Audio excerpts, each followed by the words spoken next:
Mountain Planning Commission meeting, work session.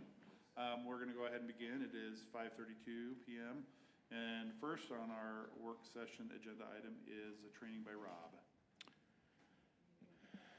Megan, if you wouldn't mind. Thank you. Hopefully it'll be, there we go. So our training is going to be a little bit about trains and make a little bit of fun time between us, and then also some insights perhaps or thoughts about going forward in our neck of the woods with any kind of real version of a rail system. Let's see if we can get this to play. Oh, how did that happen? Our phonetics on Bring a Trailer. He spent a lot of time judging. Oh, I guess that's just a commercial. Man. I've seen enough. It's never just a car. Bring You a can Trailer. ignore all that. There we go. I couldn't get it quite synchronized how I wanted. A little song for you.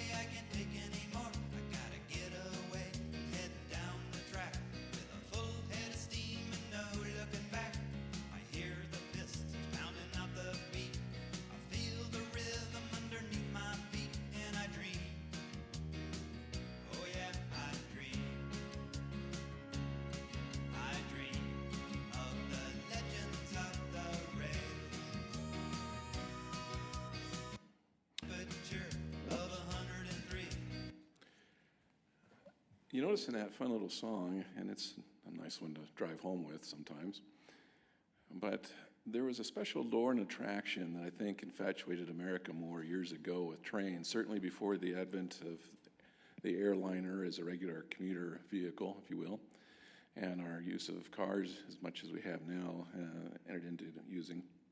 Trains were a big deal. And when you talked about legends of the rails, there were quote-unquote legends of the rails. So you had, for example, New York Central in Pennsylvania with their timed and competing rail systems that went, for example, from, say, New York to Chicago, and they'd have these limited excursions that were full of passengers all the time. They even decked them out like five-star hotels. I'll get this to advance here, sorry. Steam engines, since their development, were improved upon and improved upon. This engine here with Pennsylvania Railroad was one of the last of the steam engines that was crafted by people and shops that really knew what they were doing and trying to maximize the benefits that a steam engine could provide.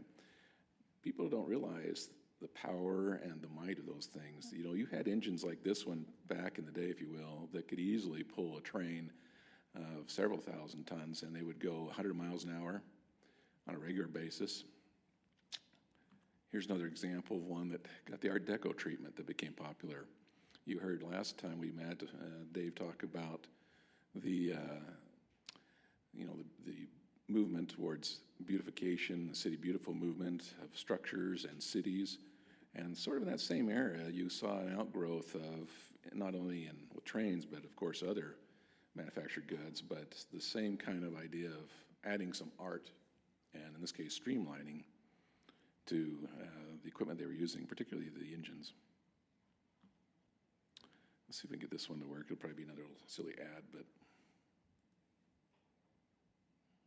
yeah. Insurance has been ranked #1 Sorry for about auto that. insurance customer I don't know how to get satisfaction rid in of the it. Southwest. I'm Allison Victoria, and when I'm styling a space for hosting, I always start with how I want people to feel. So I Goodbye. separating the train from I'm the just gonna driver's back it up. side door. And what makes this... Imagine you were driving home from work, just minding your own business, when all of a sudden you were passed by a train. And not just any train, but a gigantic steam locomotive just feet from your driver's side door. Now, I have seen many trains run parallel to major roads, but usually they have fences, bushes, trees and sidewalks separating the train and the cars on the road. I have never seen one run down the middle of a freeway, and never so close to the cars. This train track is on the I-10 freeway that runs through Los Angeles to San Bernardino in California. What makes this stretch of train track so special is It's on the median between lanes on a major freeway, with about 6 feet separating the train from the driver's side door. And what makes this footage really special is the train in it. The train is the Santa Fe 3751 steam train, built in 1927. This train may be a steam train, but it seems to be lacking the one thing you associate with a steam train, and that is the billowing white or black smoke out of the engine. The reason this train has no smoke is because the fireman, the guy who makes the steam for the engineer to use, is firing the engine efficiently. He is using as little fuel as possible to make as much steam as possible. This means there is little to no smoke. Also, this engine does not run on coal anymore. It was converted in 1936 to burned fuel oil, which also minimises the billowing smoke we are used to. You will also notice there is a diesel engine behind the steam train. The reason that it's there is to provide electrical power for the coaches, as well as dynamic braking, and also acts as a backup in case the steamer fails. To be honest, the steam train is cool and all, but I was more amazed at how the train ran down the middle of the freeway with little to no gap from the cars. I guess city planners needed to be creative and use every bit of space they had for a train track. Either way, it's something special to look at on your way home. Anyway, that's the end of this video. Thanks for watching, and we'll see you next time.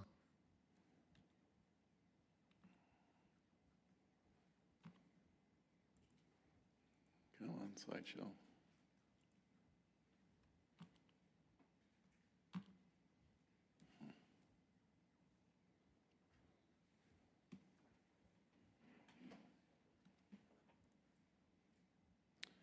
I'm gonna have to bail out of this one.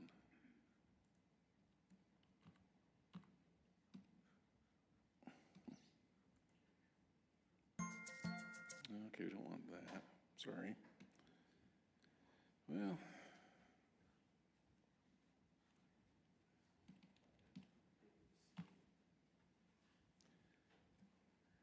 Our keys don't want to advance it. What about the, try hitting this? Escape I have, doesn't want to do it.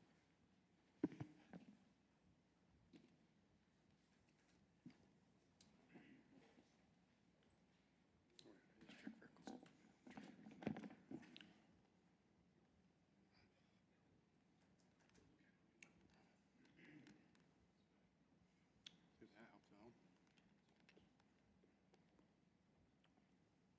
Good if I kill it and then relaunch it? Yeah, go ahead. Should have done that.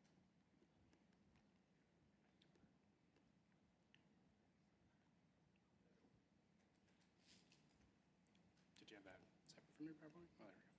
Nope, that's not what I wanted to click.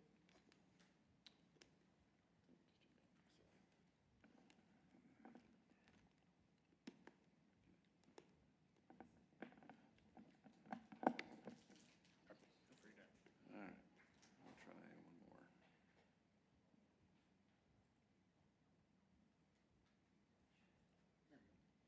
Thanks, Carson. Come on, behave yourself.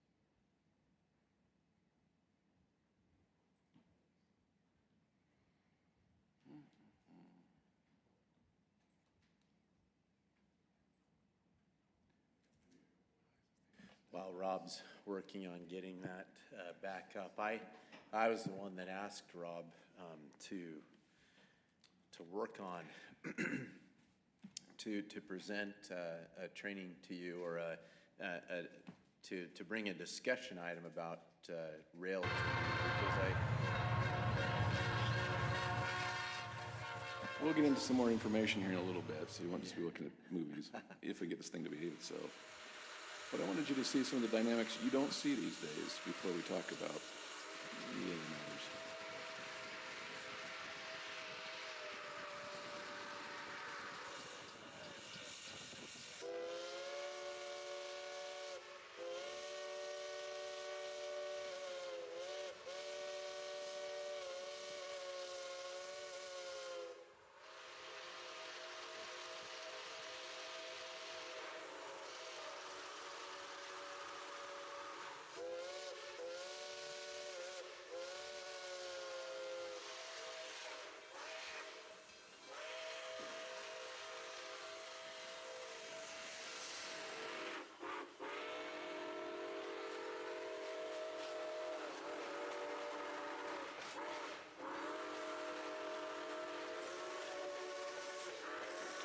I guess they're having a little battle of the whistles. So you see it's a passenger consist, of course, going past there with some old streamliners, aluminum clad. You can tell I kind of favor the steam engines, I guess, already, but I wanted to give you a little quick course on how they're identified in case you happen to go somewhere and see one sitting out in a park or in a museum. The American system for identifying and naming a steam engine was different than what the Europeans used. We looked at the wheel configurations. As you see in that picture, we counted, what in this case is termed an Atlantic, by looking at the number of wheels on the rails. So up front you had what they called a truck, which is this supporting structure right here where my cursor is, and it had a couple of axles, as you can see, and they had a total of 4 wheels, obviously to each side. Then you had what were termed the driver wheels, smaller radius or diameter ones for freight engines, larger for passenger. And then the trailing truck back here, which had, in this case, just 2 wheels. When you look at the quantity of different types of, in this case, steam engines still, you see that there were quite a few in America. In fact, over 90, 91 I have noted in the slide, but those were the most common ones. And you can tell probably that, or imagine that the ones that had more wheels, of course, were bigger. That steam engine that you saw in that video going down that center section of the freeway in California was probably a representation of one of the bigger ones. You know, if you want to classify small, medium, and large, so to speak. It was not an articulated engine with split out sets of driver wheels, but still it was big. Anybody care to guess about how much that thing weighed? Just a random guess in pounds.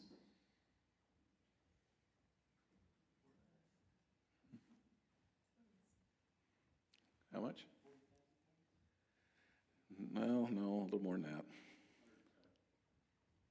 About 1 million, literally. Just over 1 million, actually. Yeah, so you're in the 500-600 ton range. Yeah, well, yeah. You had the tender in, you got more. So a little bit now going into just some numbers. I already mentioned that, as you saw, that steam engines varied in, as of course, in a lot of things like cars and pickups and tanks and ships and airplanes, you name it. But they're labeled different ways and they serve different purposes. We had particularly freight and passenger engines. Typical weights you see there listed. Just give you a second to take a quick look at that. Your lengths on the bigger ones like that one we were looking at are around 100 feet long. Your heights, you're at 12 to 15 feet tall. You get up to the top of that, what they call the boiler, that long cylindrical center where all the steam is warmed up to be used. And then your horsepower, you know, a lot of those produced as much or more than some of our diesels do today. They could be at 5,000 to 8,000 horsepower per unit, or less. It just depended on the engine, obviously. The Pennsylvania Railroad, they were developing, I think probably towards the last of their life as a company, some of the more powerful and bigger engines. There were others working with the same idea to try and maximize steam, but look at this one down at the very bottom, 7,987 horsepower. Well, time moved on, and steam engines were eventually, because of the cost of maintaining them particularly, replaced by diesel electrics. And the earliest ones, for the most part, are what I've pictured in the F units, they termed them, which were the silver ones with the orange striping up at the top row. That style, that body style, was kind of some of the first to come on the scene. And more or less consecutively with that came what's underneath it, at Tennessee Valley. It was an Alco RS unit. So you had different companies building different engines, of course, competing with each other. Alco, Electromotive, are a couple of examples of that. The engines were sometimes relegated to more passenger versus freight service, just like the steam engine. So the top left Santa Fe engines, those two, the Alco PA, they termed it passenger engine, and that slant-nosed E unit, it was termed, were both examples of that. And they would often put them together in what they called lash-ups. So you'd have one of those units with another engine behind it, and maybe 2 or 3 more, for example, some of them without cabs. Well, of course, time has advanced, and if you were around in the 70s and 80s, you saw a lot of what you see there in the Southern Pacific photo in gray. And now, of course, if you look at the rails, you'll see what's in the bottom. Still, units are hovering around 4,000 to 5,000 horsepower each. They can be at the head end of a train, obviously, or inserted in the middle or at the end, anywhere as helpers. And maybe Helper Utah, and I don't know this for a fact at all, but I'm wondering if that's where they got their name, because maybe that was a place where they laid in with these extra engines to help with the grade. You already know, probably from your days of experiencing rail crossing trainings, either as a child or older, or watching videos online, that these things don't stop quickly usually. And if they're moving at speed, they're heavy enough and have enough mass behind them that they will absolutely just keep on going and take out anything that gets in their way. Sometimes a long train will take a mile literally to stop. Here are some examples of electric trains, just so you can have a look at them, that also were competitors with the diesels and still are in places. Some of the earliest examples are what you see in that lower left corner. New York Central actually started using a little electric engine and developed more of them over time because they had, I can't remember the year, like 1927, I could be way off, but they had a wreck in their tunnels down underneath the city. And a lot of it was due to, they figured, the obscurement of the smoke coming out of those engines, steam engines. So there was a public outcry, and they banned steam engines from within the city still to this day. And that began for them the process of developing electric engines and using them and requiring them over there in their metropolitan area. Well, as already noted, kind of in passing, steam was replaced by diesels because of, again, cost efficiencies. You had, as I've noted in here, a lot of servicing requirements for steam engines. You had the fact that a lot of them were down. You know, it would be normal for a large railroad, say like Union Pacific, to have about a third of their fleet down at any one time, just ballparking. And it was easier for them also to run the engines back and forth in the directions they needed. So with a steam engine, you could run it backwards, but generally speaking, you'd want to run it, of course, going frontwards. But if you had to turn it, you either had to use a Y or you had to put it on a turntable and crank that around, and it was a slow process. With diesels, you can just run them each direction, and you put a cab on each end, and it works out pretty well. Faster startup, diesel engines is just like turning over your car almost, and you can get going. And then, as it notes here, smaller crew requirements. Less people to deal with running the engines and maintaining them. Again, longer time between servicing for diesels.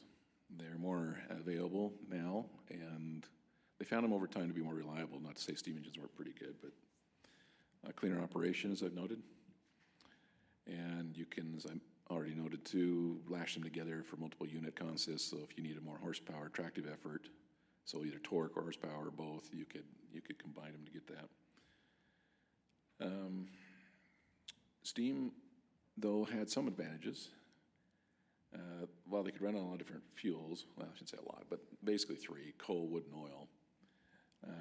They still had, compared to a diesel engine, a higher startup tractive effort. So if you needed something to really get moving and pull that mile-long coal train, steam engines still, generally speaking, on some of the electrics were kind of your best bet. And some of the railroads, because they were so invested in steam engines, they held out for a long time before they wanted to change over to diesels.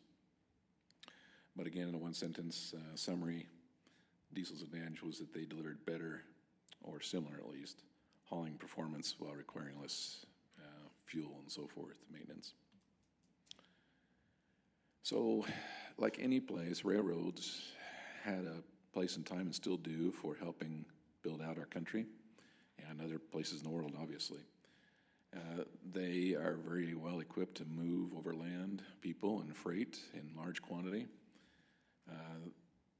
Basically, they ended up being a replacement, in a sense, for your ferries, for your old, the river boats, basically, and overland with wagons and everything else. Well, they developed into what they are now today. And you had a lot of communities, as we know, that were built around where there were rail centers. There was real competition in the U.S. early on to try and get rails across, as we know, the entire U.S. countryside if they could. And we have a famous location here in Utah where they were able to connect from east to west coast, basically. So I'll let you take a quick look at that if you want, rather than try and talk it through, but let's leave the slide up for a second.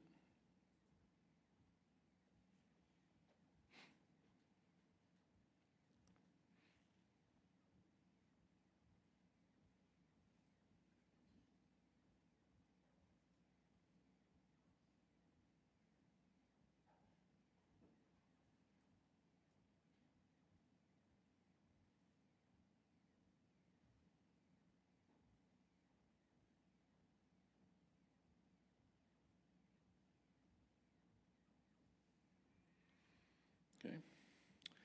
By the way, this picture's of what you see in Europe. I'm guessing that's probably an English steam engine there. They had a tendency to try and decorate their engines like that and streamline them quite often. Still do, for the ones that they restore. So again, kind of reiterating that rail has some efficiencies that it can use, if you will, to benefit those that are willing to try and take advantage of it and make it work for the community or for a state or company. And the thoughts have been voiced about, well, couldn't we have eventually maybe something like that in Eagle Mountain? And to gain traction on an idea like that, you of course have to have some demand. So sometimes it's one of those matters where you put the rail in and it's build it and they will come. And sometimes it's an industry is in an area and they say, well, hey, we'd really love to have the benefit of having a railroad spur coming into us, of course, or more than that. And then it becomes a matter of, well, how do we plan that and how do we make that happen financially? Coming from, for the most part of my life, the Boise area, I'll tell you that they had an idea to have a light commuter rail run right down Union Pacific tracks with trackage rights between Boise and Nampa-Caldwell area, which are about 20 to 30 miles apart at most. And they tinkered with that for a long time, it seemed like. They never could quite get it done. And part of the problem probably was, it just was, and I don't know, but it may have just been too much interference with Union Pacific's main freight run through there. Plus, they probably figured they weren't going to get enough traffic. They already had VRT, more than we have here, and a pretty straight shot on the freeway back and forth like we do up and down the 15. But it didn't manifest itself. And I kind of the opinion that in the case of Eagle Mountain, we might be hard-pressed to justify something like that or see it happen if it's for commuter service. However, freight might be a different matter. So just so we understand, though, there's a cost, of course, associated, just like building roads, with building railroads. And these numbers are off the internet. I can't vouchsafe for the fact that they are or are not exactly accurate, but if they are, you can get an idea that if we start adding in per mile cost for introducing a rail system, you're now looking at much more than just standard roads. So in these numbers you see, they could be anywhere $3 to $20 million a mile. Because you've got to remember, you've got not only the trackage, you've got to get the rights for it, the right of way, just like we have to for a street. But now you've got to build the sub-road bed, you got the ballasting, you got the machines now that put down the tracks, and the ties and everything. So it still ends up bringing up a cost. Some ideas, if we were to come from Lehigh somehow, off the hub there, you're looking at a pretty substantial investment. And of course, you've got to have a justification for expenditure like that. So what companies are going to trigger that? Probably where there might be some opportunities, economic development seems to agree with this idea, it would be centered around some kind of freight service. It would probably be low numbers of trips we would see, I'm expecting for now. Typically, the old freight service you'd see would be large manufacturing plants or industries, mines, et cetera. But out here, we may find some reason to have them. And so if you look at the different kinds of commodities that could be shipped, not atypical would be construction materials for our area. Cement, aggregate, gravel, industrial products, transformers, stuff maybe to serve the data center stuff, area, if it can't come in easily on a truck. Who knows? Give you a second to look at that slide. And maybe we'd end up with a Teamster track, which is basically where industries co-share a single spur usually. But we don't have a high density compared to some places.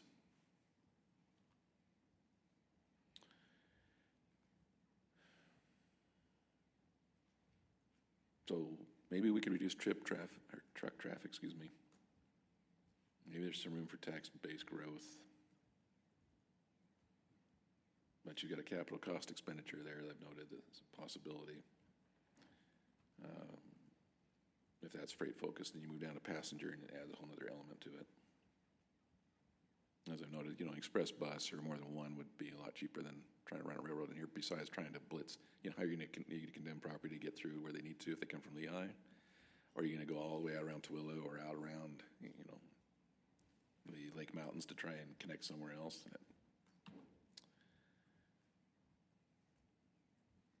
So kind of a summary statement there in the top paragraph. Again, this is just opinion.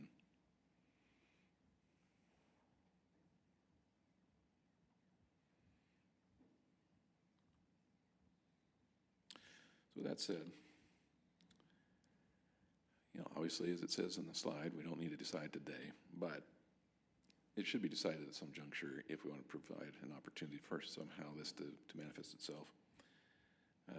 Feasibility, what's going to determine that? Market demand, right-of-way being made available or put together, if you will. Connection points, some kind of delivery model, and then you've got your environmental study stuff. And credit to Abby, she provided a couple of tidbits of information, these slides included, but she wanted to point out that where those arrows point, it seems like she was thinking there would be some possible connection points there to run off branch lines. I haven't investigated it, but she's giving a distance to the city area. And she had actually in an email to me forwarded one comment from a local civil engineer from a company we all know, but I didn't cite, who gave that comment to us. And a little bit of history.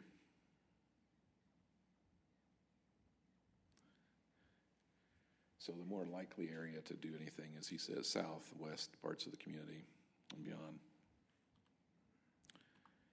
So I think that's a bit of a summary for you of what we might see here. And then, like I said, I wanted to give you a little bit of intro. Sorry for the technical glitches, but as an advocate of model railroading too, I have one in the basement. It's a fun hobby, and so it's been a joy to try and learn about the history of railroading in America and other places as part of that quest to try and build something fun like that. Anyway, appreciate you. Thank you, Rob, for that presentation and some things to think about, potentials, and I'm sure we visited in previous life experiences in areas we've lived before or visited. We can see the influence of other modes of transportation, including trains or rail. So thank you for doing that presentation. Any discussion for the commission for Rob? Okay. Thank you again. Brandon. I did ask Rob to do this, and the main point was to try to get to the point of this is actually a form of transportation, particularly the freight, that could be a big benefit to us. Abby was with her yesterday, and she told me that she's constantly, Abby's like a power dynamo. She's like the Tasmanian devil going around trying to always find ways to bring business to the city, and she does a really good job at it. One of the things that she runs into is the question of, well, do you have rail service in the valley? And she obviously says no at this point. And there are those industries that won't consider us because we don't have it. Rob's map up there showed Faust 11 miles away. She was telling me, and I don't know how accurate this is, but she was saying it's $1 million a mile to lay down a track. And if it's 11 million or $15 million to bring a line to the city boundaries, or if we need to go 30 miles. You know, if it's really $1 million a mile to lay track, I think that's a pretty nominal cost for the big companies she's been talking with, frankly. And some of these companies are willing to help pay for some of that infrastructure. So I just, you know, is this the most pressing thing for the city? Probably not, but it may end up being quite an economic boon for us and might bring some significant benefit to the city. So I know there's been a lot of discussions by staff behind the scenes talking about this, and I just wanted to make you guys aware of that potential, a real significant benefit for the city. So, Commissioner Gentry? yeah.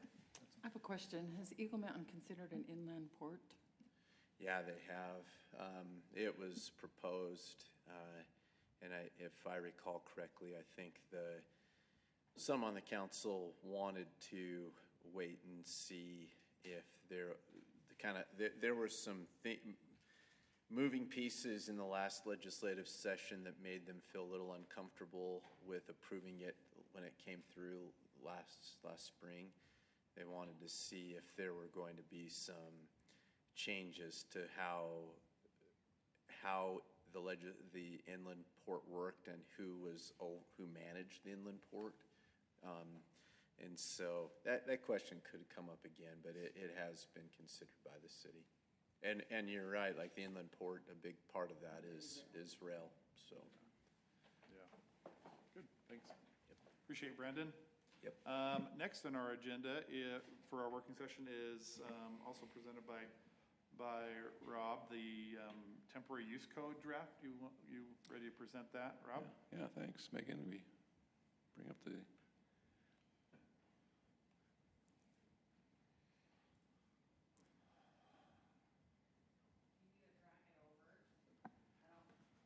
I thought we had that solved last time. I think you might need to drag it over, Rob. I've always had to. Meaning like it's not on your screen and then you have to put it, oh, okay. There's a picture I found of Rob right there too. So. I like it. Yeah. Yeah.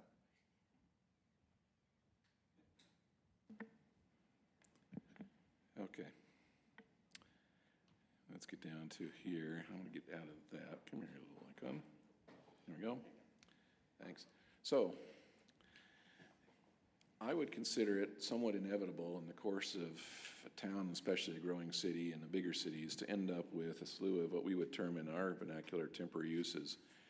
There are those things that you see, those activities or commercial enterprises that frequent street corners and commercial parking lots, and they have all sorts of products and wares to sell typically, and services even. The problem in our city is we have arguably no code to deal with them whatsoever. We have temporary site plans referenced in our code, but they go up to city council. My suspicion is, and I don't know this for sure, that they were probably thinking of those back when they authored that code section, being something that was more holistic in terms of an entire site having some kind of use that was, there for a while and gone, versus sort of a pocket use, if you will. And so the other day I thought, I'm out and about for a second. I'm going to take a few pictures of just what's in a quick runabout. That was down the Ranches Parkway, and then a left on Pony and down to Ridley's. So Ridley's parking lot, not unexpectedly. For whatever reasons, they have some shipping containers there for storage. And you see those, as you know, a lot of times, especially in holiday seasons, when, like Walmart, for example, overflows and has to put stuff somewhere else besides in their back store area. And then you have, like we just had, fireworks stands and other seasonal holiday sales. Then you have the snow shack or shaved ice places and their kin, if you will. This one I thought also was worth taking a picture of because you'll note that what was probably intended to be a two-way service drive is now occupied in part by that building with its ice container out there. Expectedly allowed by Ridley's or whomever owns or manages their property, but now it's choked that down. And if there was a temporary use code on the books, my suspicion is we would not allow for that to be right there. And there are some basic guidelines in this draft code that have worked well in another area, received by the community and the decision makers, that would help move something like that to a little better location. And here's another one. They tend to grow, these kinds of places, as you've noted, probably in your adventures and travels. It's over by the Chevron. Don't know what that's for. I assume it's a little more permanent looking. So yeah, but then we got a shipping container. It's like a 40-footer almost. And then you have this in the same parking lot, now selling vegetables and honey or a little farmer's stand. And then out right next door to our offices, you have a paved loop, and you've now got an impromptu, totally unregulated by us anyway, the city, I should say, I guess, other than maybe what building made them get, in the way permits, if anything. But you have an unregulated food court, well, in this case, taco kind of court. A couple more pictures. Now, these kinds of, as you may already know, or would guess, these kinds of setups can work really nicely. You know, I worked in Holiday for a while, and they have over there the Soho food court, and it's set up with paved spaces, utilities, almost like a little RV park of sorts, but small, and it's just kind of circular, and it fronts their main road. Some landscaping, grass, and park benches like this, and it's been a real attraction for them in their downtown that they redid some years ago and made much more beautiful than it used to be. But the purpose of having a temporary use code is not for the city to go out and try and regulate lemonade stands or to make a bunch of pocket money. It's simply to bring some reasonable standards that can be addressed through an over-the-counter, basically, type permit, if you will, or in this case now through our portal, but where we just basically are saying things to a use like, okay, well, let's make sure a little simple site plan or plot plan that they would give us as part of their application, that we're double checking you're not going to put that in the way of a service drive like we saw in that one picture, or in the way of an ADA spot, a fire hydrant, or other loading, unloading area that should be restricted, et cetera. Now, some of that should just be common sense, of course, but in dealing with this for some years, that doesn't always win the day. And then you get them in the vision triangles, and then you get signage out, and then you get more than one on a property. And then they spread, not always, but in places they can. And then you have questions about how many should be on property, and what about their operating hours? And then what about it? Parking becomes a big deal sometimes. When they set up, you almost end up with an impromptu parking lot in places where it shouldn't be, just by nature of the way these things morph. So in the code, rather than list out pages of different types of common temporary uses that a group like our staff would run into or deal with, we decided better to group them together in bundles based on the kind of temporary use basically that they are. Well, that brokered the need in part to create a definition for temporary service businesses, which is the first page of this draft amendment that we're looking at. And I didn't put this in a slideshow, but if you happen to open up the attachment for this item, or have a way to do so, then you'll be able to see the changes proposed. And then we're just discussing this in theory right now and what you think of it generally. So, planning director, our staff would administer a temporary use permit, just like a fence permit, for example. And we have a couple little standards on who would review it if there was an appeal. This is all basic stuff. Sorry, I'm just flipping pages for a second, getting to where I want to be. Which is basically the heart of the code. So again, classification tables, if you didn't happen to look at them, then of course I encourage you to do so. The numbers within them were used in other places, they don't necessarily absolutely fit us. They might, but I guess that's my way of saying we should feel free to, obviously, and it would happen going through a hearing process anyway, but massage these things a little bit. They're not totally out of the hat, numbers out of the hat, but they are subject to change, obviously.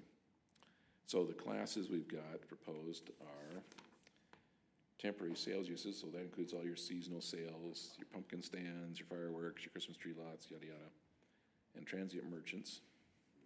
And notice these are all relegated to commercial zones, right? With the exception of one type. And then you've got your mobile food and beverage vendors or uses, so your taco trucks, for example. Little food kiosks, coffee stand, I mean, that can be a variety of different stuff. Temporary commercial events, we haven't seen those really here that I'm aware of, but it's not to say they won't come someday. So we've got vehicle sales events. Those were popular in a place where I worked, where they'd say, oh, we want to have an off-site vehicle sales event, and we're going to take from XYZ Ford dealership a bunch of cars over to here at the shopping center. We're going to put them out there over the weekend, and we're going to try and sell them from there. And then you had, I mentioned, they even had a petting zoo. That's what I had in there, believe it or not. Carnivals and circuses, small carnivals. If you looked at one old mall that was kind of defunct, called Karcher Mall, it was one of the old school ones like you see over on State Street. That'd be Taylorsville area, I think, about. Well, they put these out in the parking lot, and you've got this mini carnival. You see it with farmers markets now, like we have. Springville had one just recently, and they had set up in their park area. Well, this is for that.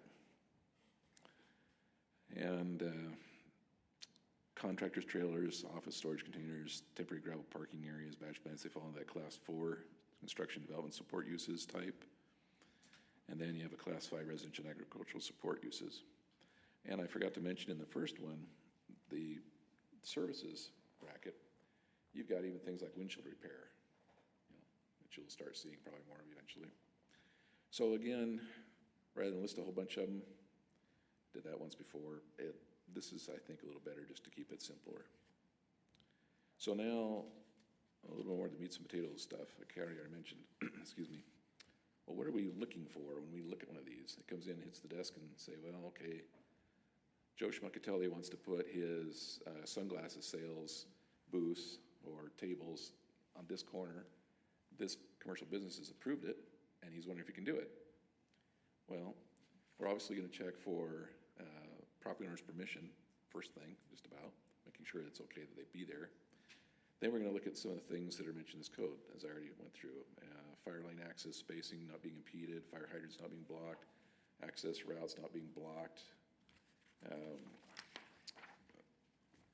the utilities are not blocked off where no one can get to them. And some of this is going to be quick. Oh yeah, that's fine. But sometimes they take a little more scrutiny. The pedestrians can get around them. ADA is not conflicted with. And then there's some prohibited locations. See if you like these ideas. Not in vision triangle areas. Not over a required ADA parking spot or loading zone. Not over a public sidewalk. Not in a required fire lane area.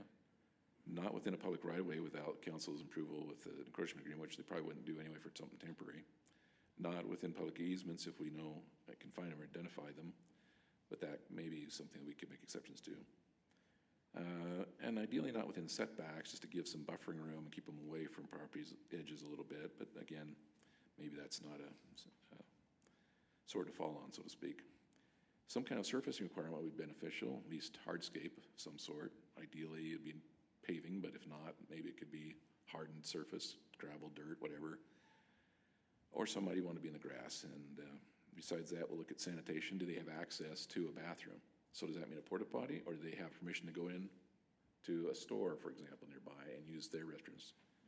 And we'd want to have something that sort of, says that in writing. And then, of course, with these, a big deal is removal.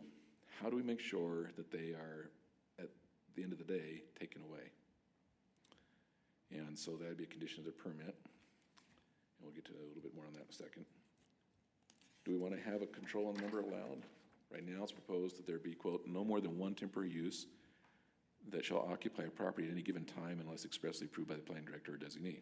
Obviously, that favors the smaller properties and disfavors the larger ones, which could be one of the reasons why I would say, it's fine, there's one over here and there's one way over here on the other end of the parking lot, 500 feet away.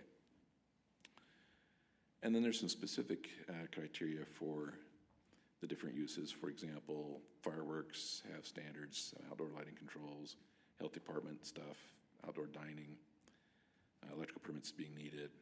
In some cases, maybe a traffic control plan, probably not very often or likely. Maybe dust control.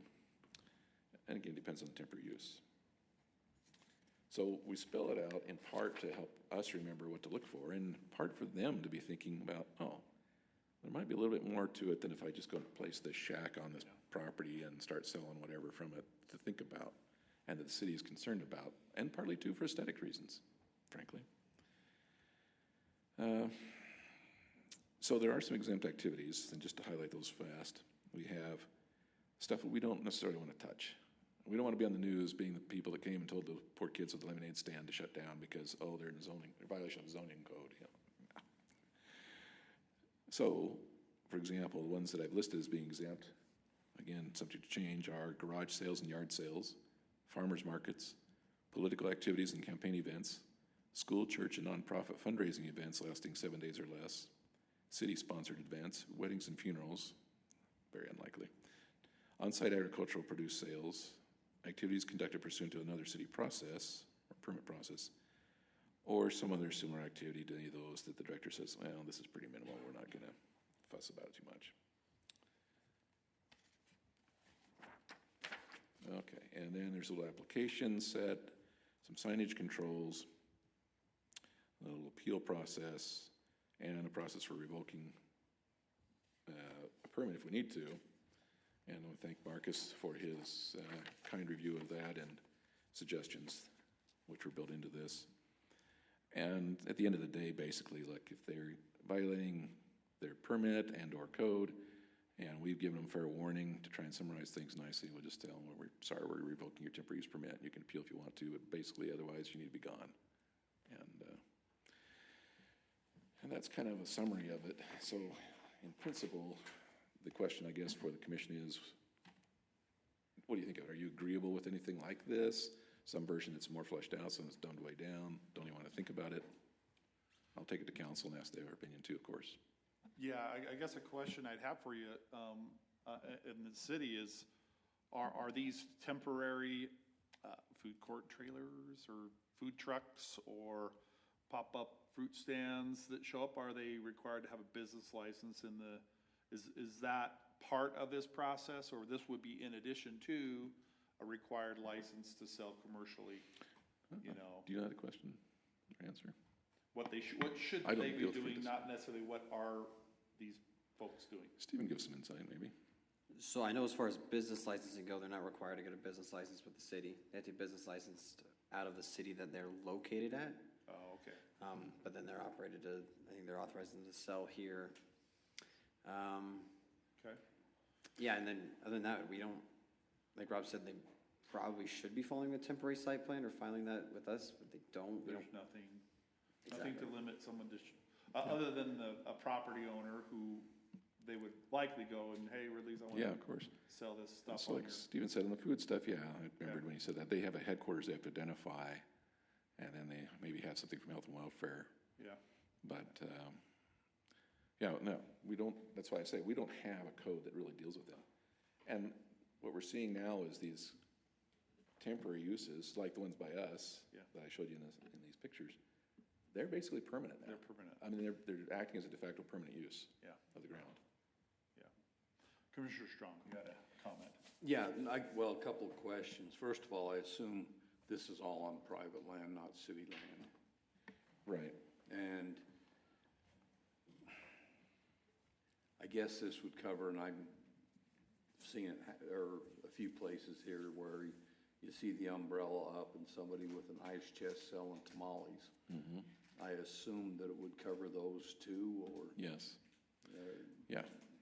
Okay. And because obviously, I'll bet you, well, I could be wrong, but I'm sure they don't have a business license. yeah. They're not a food handler permit Right, or and anything else. a street vendor, yes, I'm sorry, and a street vendor, the person you see walking up and down with flowers in their hands, this doesn't touch that. doesn't deal with that. But, yeah, and I'm sorry, it would be, in my mind, kind of, it could be done, I'm sure, in some way, but I didn't want to tackle yet the idea of trying to micromanage it to the point where we have some kind of identifier for every scale and scope of temporary use out there. So, for example, the umbrella with a table and a chair versus, something like we see in these pictures, has more magnitude to it. So it's been relegated by use, but not necessarily by the scope or scale of the type of use there, other than to say, well, you only have one there at a time. And some places will say, well, you can have this kind of sale, like they do with garage sales even, that I don't think ever get enforced really, but it's so many times per year. Like you can have your seasonal holiday uses, say there's 4, just for example, and then, we're going to let you have one a month, or whatever number the community constructs for their code, of this other kind of temporary use there. So we don't mind them so much, we just don't want to end up with, to borrow a parallel example, a sea of signage, or in this case, a sea of temporary uses all over the place there over time. And another important thing to remember too, that just came back to mind is that it's also an issue of fairness too. So you have a business, and granted, business A might be leasing space like the Chevron to allow for that fruit stand, but then mom and pop who have a grocery store 3 blocks down, and this happens, not often, but it happens, and it has happened in my experience, they come knocking on the door. Hey, city, why are you, if you are, allowing them to do that? I'm here with bricks and mortar. I'm paying taxes. I have to advertise. I have to put in all these improvements, parking lot, store, everything I'm paying for. And these guys are taking away my business. And so that's a real question in the business world, of course. And by temporary, you're saying there's a limit of time on this. They can allow it. It could be a week. I guess it's a month. Some of them like this might be longer than that. But yeah, and it just depends on the numbers that we as a city set. I've given you suggestions that are used elsewhere, and I tweaked a little bit on the time. But yeah, it's at the end of the day, this is draft code, and whatever way it spins, as you know, going through the hearing process is what will happen to it. Commissioner Jensen, you wanted to make a comment? I have a question. Is there an additional fee involved in this application? There's no fee proposed right now, and my preference would be to keep it as minimal as possible. For example, when we got the fence permit set in place to cure a problem we were having with people not realizing, supposedly, or their contractors, what standards we had as a city for fencing, and we were getting issues with wrong kinds of fencing being put up and having to be dealt with by neighbor improvement. That fee was set at $0. I don't know if it's an introductory price. I mean, it's something that's very simple.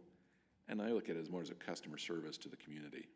I mean, granted, we're spending a little time on these, but maybe this would be $25 or something, but some de minimis, amount to maybe cover costs if we decide to do that. But again, it shouldn't be like an astronomical fee. And if we had to, we would just introduce a new fee into the fee schedule for these things, rather than charge a site plan fee of substantially more money. Good. You good? Okay. Commissioner Allen. Yeah, I was just thinking here about the food trucks. Maybe we need to add in some sort of, I don't know if we call it a zone or whatever, but where we've granted the right to that landowner to say this is going to be for food trucks, and then we can have like a permanent area. Because I know over ranches in Pony, they've like put in some improvements there. It looks like they've done a little bit here. But if we allowed a place for more permanent food trucks, that could be something we could look at down the road. Because the 180-day thing, like you said, these guys are like pseudo-permanent now. So I'm sure they would not be very excited about the 180-day thing. But if we allowed certain landowners, again, to say, this is going to be permanent food trucks. You can swap out the food trucks if you want, but we know this is going to be for food trucks. They're always going to be here. Then they won't have to worry about that 180-day thing. So that was one thought. And then you mentioned on the number allowed, again, the Chevron had 2 there, and they seemed to work fine for me. So I'm glad there's some flexibility to allow the planning director or designee to decide if additional ones are allowed. And I would just like to see if it stays the way it's written here, as this develops, if the planning director, whoever is granting these exceptions, if we're starting to see patterns there, then we could codify those as well, right? Like, hey, if the parking lot's 5 acres large, then we could allow a fruit stand and a fire. So that's just a recommendation as we move forward. as we're seeing patterns, we could codify more of those. And that's sometimes, you may know, thank you, Commissioner Allen, one of the things that staffs do. We have, in our case now, created a folder and we put it in our SharePoint system that houses policies, procedures, legal decisions that come from, or opinions that come, say, from Marcus, or that come from maybe the Utah Supreme Court, whatever. So we have that packaged together, and from those we often will draw, when we're not dealing with some kind of state code change that we have to then mimic in a sense. So we will draw from that pool to start crafting a code that deals with some topic if it's given to us to do, or if we want to suggest it and see if council will go with it. Okay. Great. I think obviously the city's thinking about some need to identify this maybe in a different manner than has been done or not been done, and I think that's always a good thing, and I think we'll be willing to provide additional comments and support to the process, and hopefully get something that would be applicable to have some city control or oversight to extent, but yet allow little business nature of incubators. these things to go about. So thank you, Rob, for that agenda item. Okay, it is 6:28. We'll go ahead and we will skip our last agenda item for the working session, which is just a review of the policy agenda. I'll go ahead and end right now, and we'll start our policy session here in just a few minutes. So thank you.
Okay. We will welcome to tonight's Planning Commission meeting. It is 6:33. Thank you for joining us this evening. We'll go ahead and get started. Please stand and join with me to repeat the Pledge of Allegiance. I pledge allegiance to the flag of the United States of America and to the republic for which it stands, one nation, under God, indivisible, with liberty and justice for all. Okay, we will move to our declaration of conflicts. We'll start with Commissioner Strong. None. Commissioner Allen. None. Commissioner Jensen. None.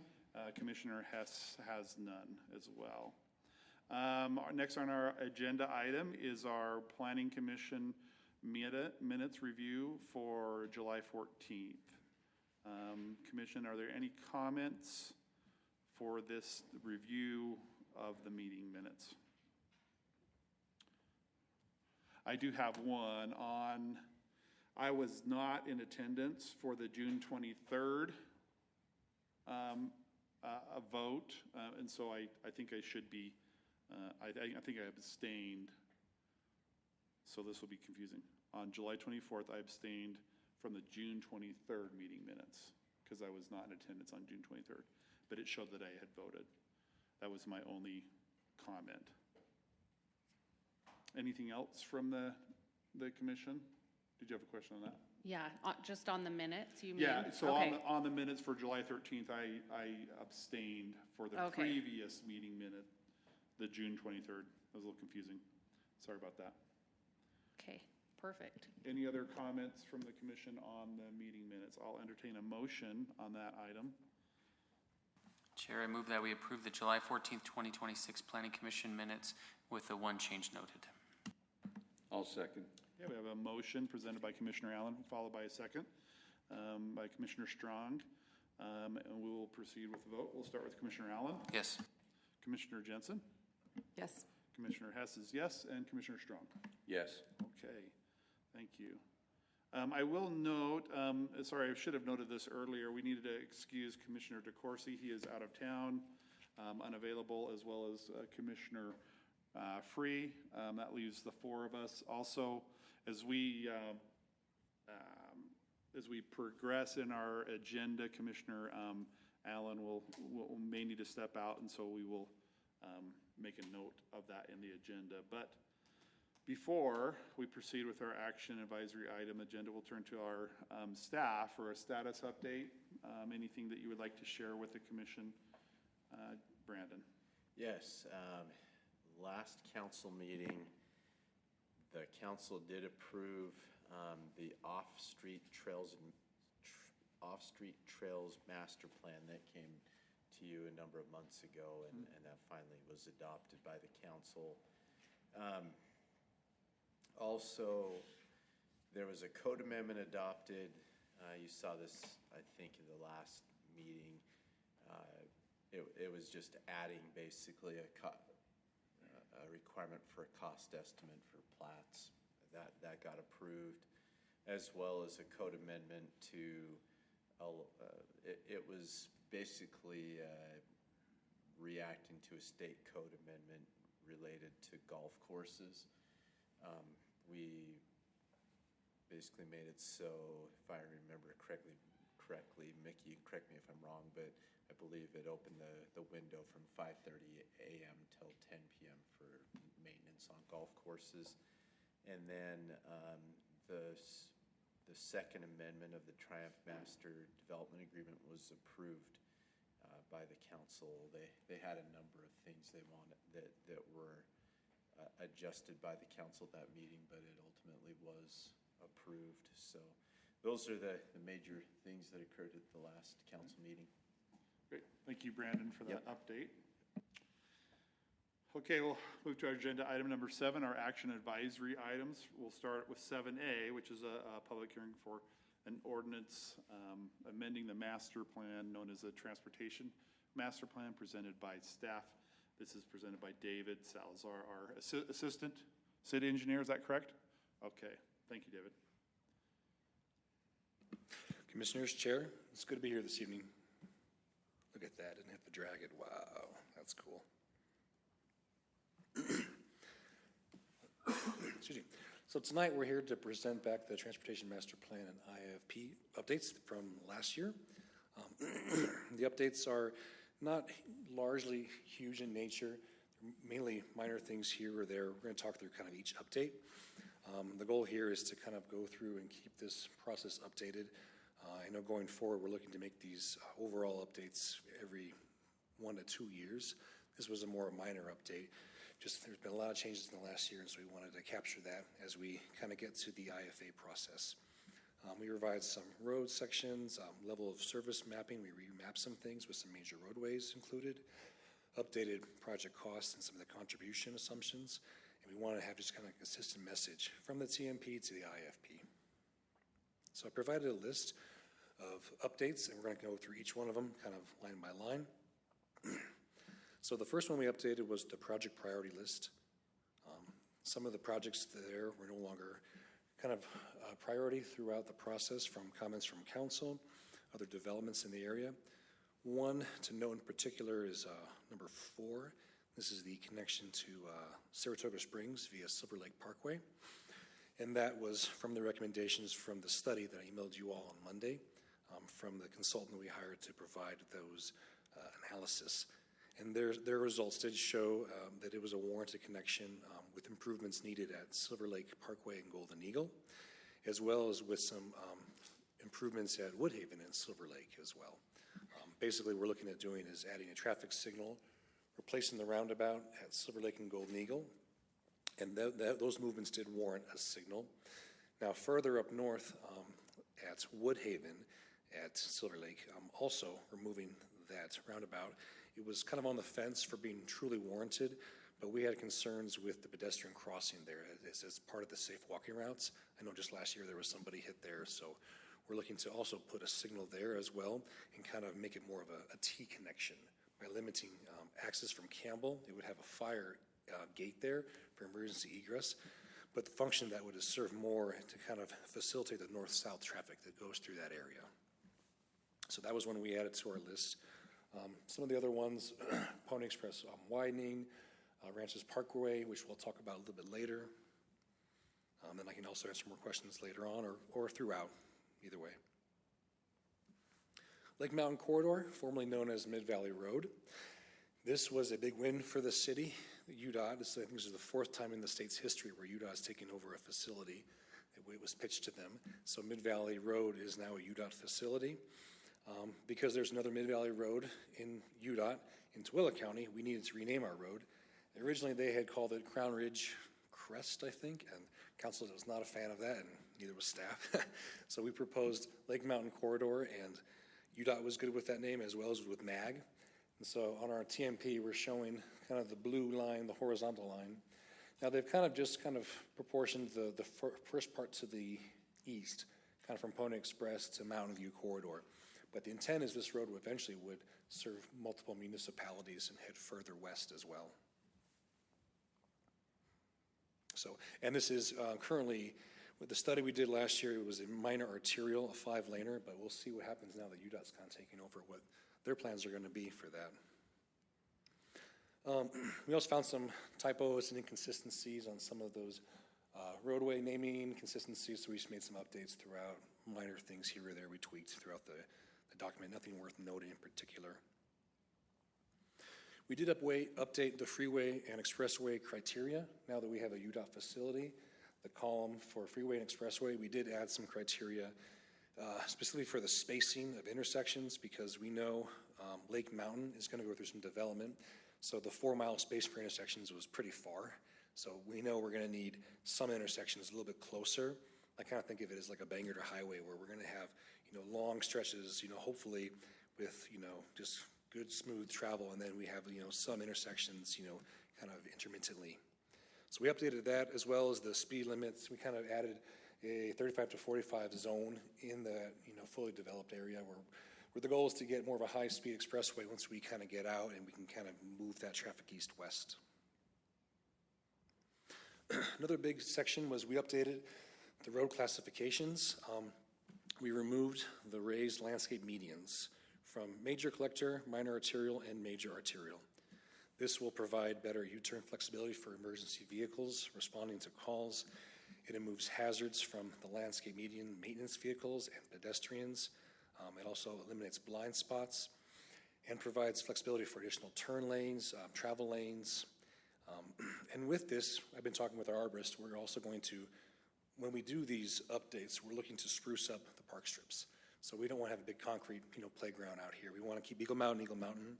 And so we're looking at adding more trees and shrubs in the park strips, not immediately to the intersections, but kind of throughout. So we lose some green here, but we want to add some more here. So here are those cross sections with the medians taken out and turn lanes shown on those cross sections going forward. And then we added a new cross section. This is the principal arterial. It was formerly the Parkway, and that was in two areas. That was Pony Express and Ranches. And as you know, it was 2 lanes. There was a median in the middle. And what we're looking to do is widen this.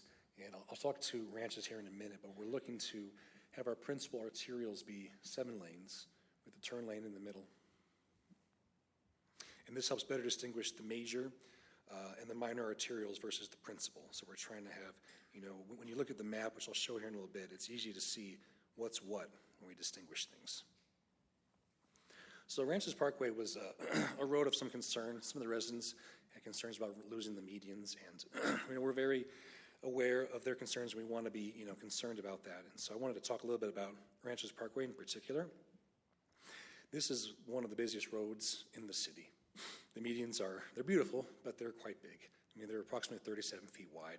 They're very tall, and they have large blind spots. Turning movements are quite difficult throughout this corridor. And throughout the parkway, there are no protected pedestrian crossings unless you're at Stonebridge, which is the road just before the Maverick, and then down to Pony Express. And then there's also limited emergency vehicle access. So we know there's a lot of speed in here because people know they can get away with it because it's hard to catch somebody going the other direction. What we're proposing for this parkway is in a 2-phased approach. So phase 1 is to remove the medians, add 2 travel lanes, 1 in either direction, and a centered turn lane. We would then propose 2 traffic signals throughout the corridor at approximately third points, one at Half Mile and the other one at Braxton. And these would serve the neighborhoods very well in the area, so they have access, like the Highlands, Ranches, Cedar Pass, so they have good connection to a protected left turn, whether they're heading north or going south. They provide them that access along with pedestrian crossing. With that removal, I talked about adding additional trees and shrubs in the park strip, which we still have it's one of the biggest park strips in the city. So we have a lot of area to work to spruce up the green in that area. And then we would also improve the intersection at Pony Express and Ranches. As we know right now, it's probably the worst intersection in the city. We would move to dual left lanes. So it would be the westbound left. So as you're kind of leaving the city, that turn pocket would have 2 lefts, pull back about 700 feet. We would widen the road on all legs at turn lanes, so we would have movements so we're not slowing down in travel lanes. So that would kind of open up that whole intersection. And this summer, we're going to improve the intersection at 73 in Ranches. We just got bids this week, actually. We're looking to assign that to a contractor and to award it and start in the next few weeks. And I can pull that up later when we're done. I can show you guys if you want to see what that looks like. But basically what we're going to do is we're going to add northbound 2 lefts, 2 throughs, and 2 rights. It gets all the movements separated because we saw a lot of conflict with the throughs and the rights. Now we have the Walmart. And so that's inhibiting commuters coming to and from work and the Walmart traffic as well. So everything's going to be separated. And we also, with that improvement, we're adding a high T signal at Campus Drive for our folks at planning as well as that traffic heading southbound. They'll now have a protected egress out of that Campus Drive. We are limiting the connection, so you won't be able to go through anymore to the Maverick. You'll have to go down south to Stonebridge to get that. But that's already it's a pretty perilous drive trying to shoot that gap. So, will those be all that improvement be by removing the raised medians? whether that be at the intersection of Ranches and Parkway to your full 7 lanes. So the so the 7 lanes, yes. Yeah. So we can get that in phase 1, no problem. Got plenty of it. For phase 2,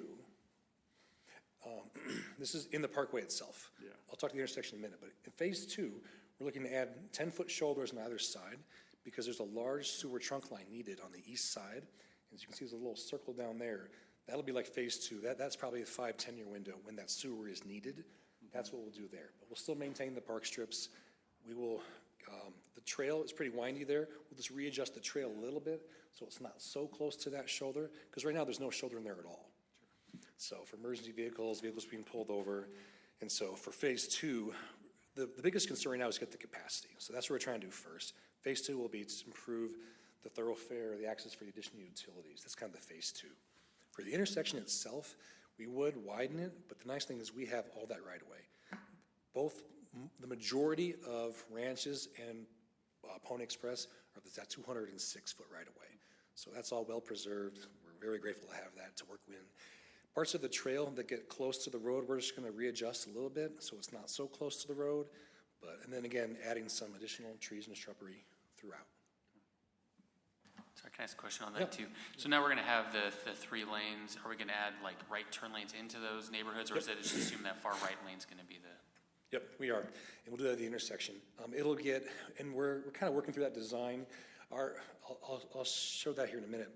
So I took this to MAG this year for the 2026 tip selection, and we have been tentatively awarded $11.8 million for that project. It's actually the biggest one city has gotten so far. Thank you. The final selection will be the MPO board meeting in 2 weeks. They will finalize this potential funding scenario.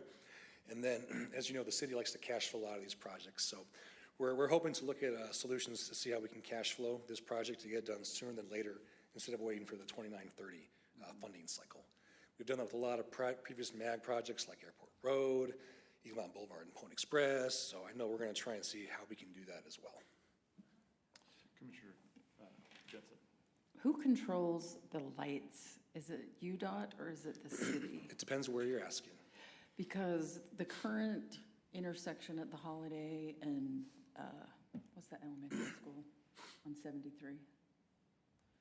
Yeah, Blackridge Elementary and the Holiday. Yeah. Turning left, so if you're westbound, turning left to go into that subdivision, which is Lakeview Estates, I'm not familiar with Heights. Blackridge. Can you give me a street? On 73, you're Okay. going westbound. Then the north-south cross is at the Holiday and Blackridge Elementary School. I don't know all the elementary school locations. You have to help me out here. It's up on Highway Sorry. 73. It's on 73, okay. Is it right here? Oh, Is sorry, it I this thought I one? said that. Yeah. Okay, Highway Sunset, yeah, 73, yep. Yeah. It's Yeah, the so light that one, path. so that is a UDOT-controlled intersection. The left-hand turn there is a nightmare. It should be a blinking yellow light, not a solid red light, which I'm sure everybody agrees with, and I know that we can't change that. But if we're adding intersections, we're adding these turn lanes, that has got to be part of the decision, is how are they going to signal those? Because at 10 o'clock at night when there's nobody there, you don't want to sit there for 5 minutes waiting to turn. Or I get a whole lot of heartburn, because that's the neighborhood I live in, when I'm waiting to turn left and I have these huge diesels that are coming and barely missing me. I think it's a safety issue. So a couple things. So one, this intersection, with the future freeway improvements, eventually this is going to be a 10-lane highway. There'll be frontage roads on either side, 6 in the middle. So you're not going to have those problems. It's going to be a kind of over and under kind of layout. So that's kind of big picture where that will be going. In the short term, UDOT controls that. We have heard the complaints. We don't like it either, but that's their code. If it's 50 miles or above speed limit, it's a protected left only. That's their code. Yep. You don't have a Yep. permissive It's left. not permissive. That's 100%. Yep. So, and we know, and we have pushed them to optimize these as best they can to allow that. So we're well aware of it. Our signals we optimize. We can do them smartly. It's different. So ours we try and do optimized. In the future, when this goes to dual lefts, it will be protected because dual lefts are protected and they're not permissive.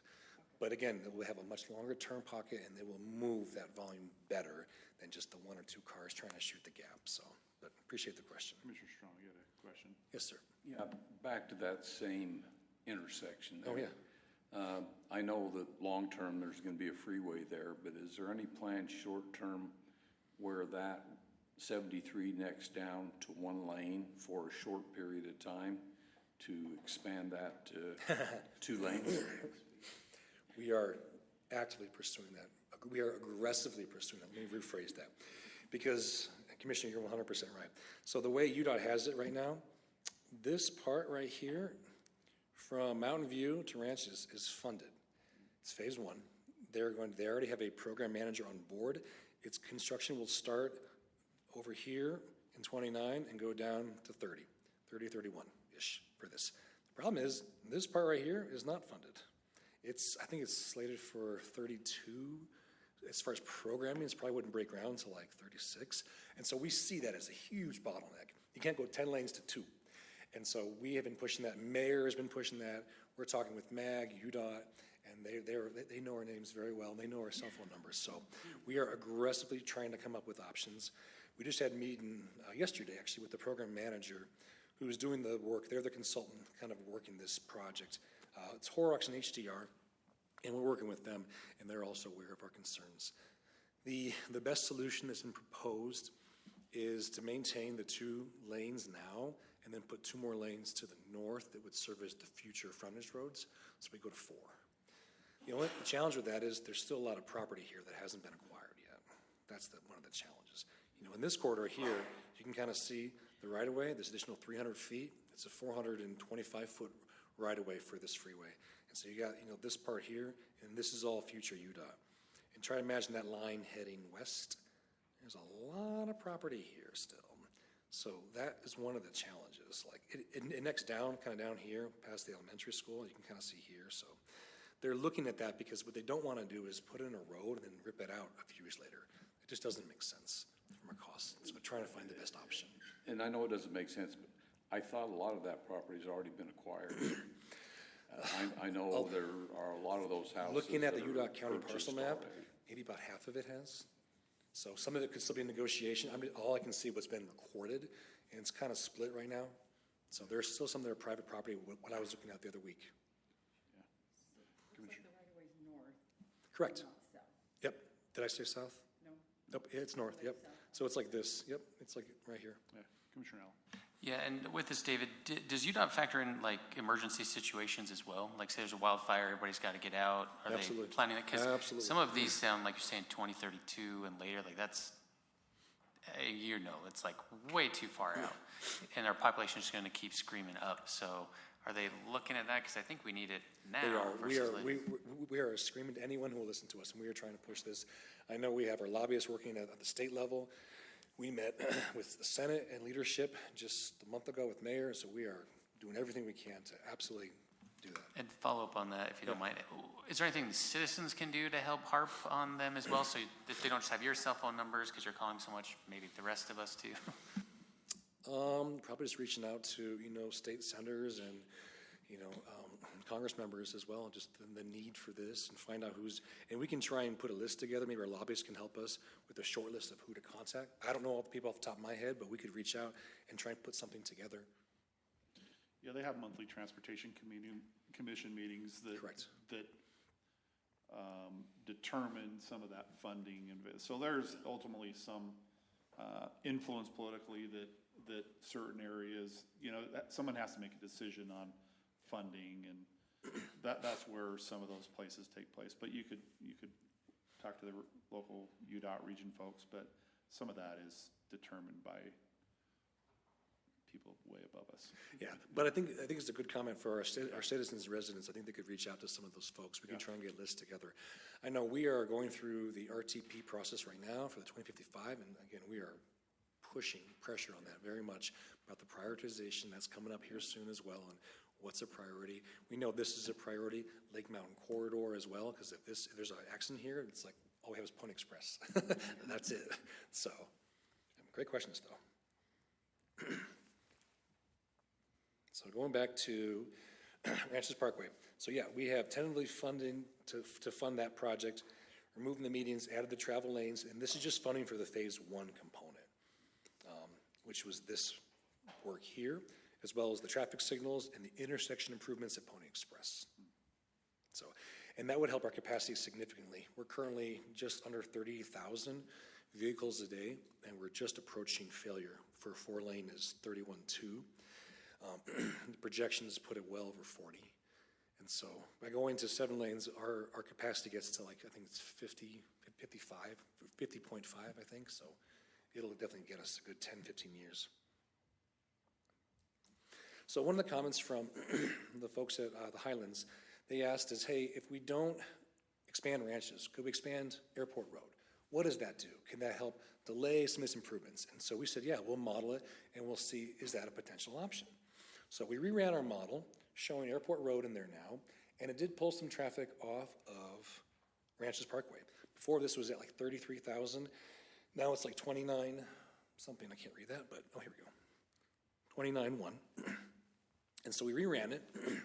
This is as is in 2035, no build. Ranches completely fails at almost just shy of 40,000 vehicles, so pretty bad failure. We reran it in this scenario. If we build airport first, we put 5 lanes on airport, we leave ranches as is, what does that do? And we just improve the intersection at Pony Ranches, it actually gets worse. It pushes more traffic because right now, that intersection at Pony Ranches is like a natural bottleneck. It limits the traffic that flows through. If we fix that, it actually puts more traffic through there. And even adding Airport Road doesn't draw that much off because people are wanting to head east. And most people don't want to go west to go east. That's just natural human behavior. So, but it is an important road. We do need Airport Road for this development in the future. It's good having the redundancy. It's a bigger, very good road. But in my opinion, the priority is ranches. And that's what this looks like in 2035. Airport as is. We'll start looking at design at that point, right-of-way acquisition, but focusing on, oh, here we go. Sorry, I went backwards. There we go. There's the future build out. With airport starting to expand to 5 lanes, and then with ranches at 7 lanes, gets us under capacity. So that's what we're promoting, is to kind of fix ranches first, and then start to look at airport. But we did hear their concerns. We wanted to see if that was an option. It was a fair question to ask, but the immediate concern is ranches right now. Update number 8 was updating the Spring Run area. There's a lot of development that's kind of on the foreground in this area, and so this is kind of the proposed layout that we are trying to pursue for the city. What it does is it takes Wagstaff Way, which is that yellow minor arterial east-west, as kind of the main thoroughfare for that region, to kind of move traffic in this area versus having a bottleneck right there at Spring Run by the Walmart. So we looked at that intersection quite a bit with the development that's going on in that corner. We're adding a free right to keep traffic moving from the highway so it doesn't back up onto the highway because we don't need another Pleasant Grove interchange. So we looked at that very thoroughly. We also reran the models for the future level of service in 35 and then at 50. So trying to stay ahead of things. Pony's still, even with Pony widening, it'll still be a challenge, but we're hoping that we can get that Lake Mountain corridor sooner than later. We know that's going to help a lot. And then we updated the project lists based on those modeling, just reprioritizing what projects need to kind of come first. Well, and that's back to the prioritization list that I showed you before. And then we updated the future functional classification map. We tried reorganizing the legend. There is one typo that I caught, and I fixed it already. It's in the packet for council. The 7 lanes still says major arterial, but I got that fixed, so now it says principal arterial. So if you want to recommend that with that change, that's great. But this kind of helps show the classifications, and then as we're talking with developers and prospective folks out here, we're showing we have 2 large, UDOT facilities in our area, along with a lot of additional capacity in the future. With that, we went through and updated the 2035 and 50 costs. Some of the old tables had a lot of assumptions that some of these roads were done by MAG. And while we're always trying to submit for MAG, we're not going to get it. First of all, it's a 2-year cycle, so we're not going to get it every year. And even then, it's, we may or may not get all of them. We might get 1, maybe 2. So we updated that so it more accurately reflects more of the burden on the city to account for those costs. Again, so that's kind of the majority of the updates, just trying to be more consistent throughout the project, clarify, some of the hierarchy, and just kind of update information as we have, and better help facilitate development review and future impact fee calculations.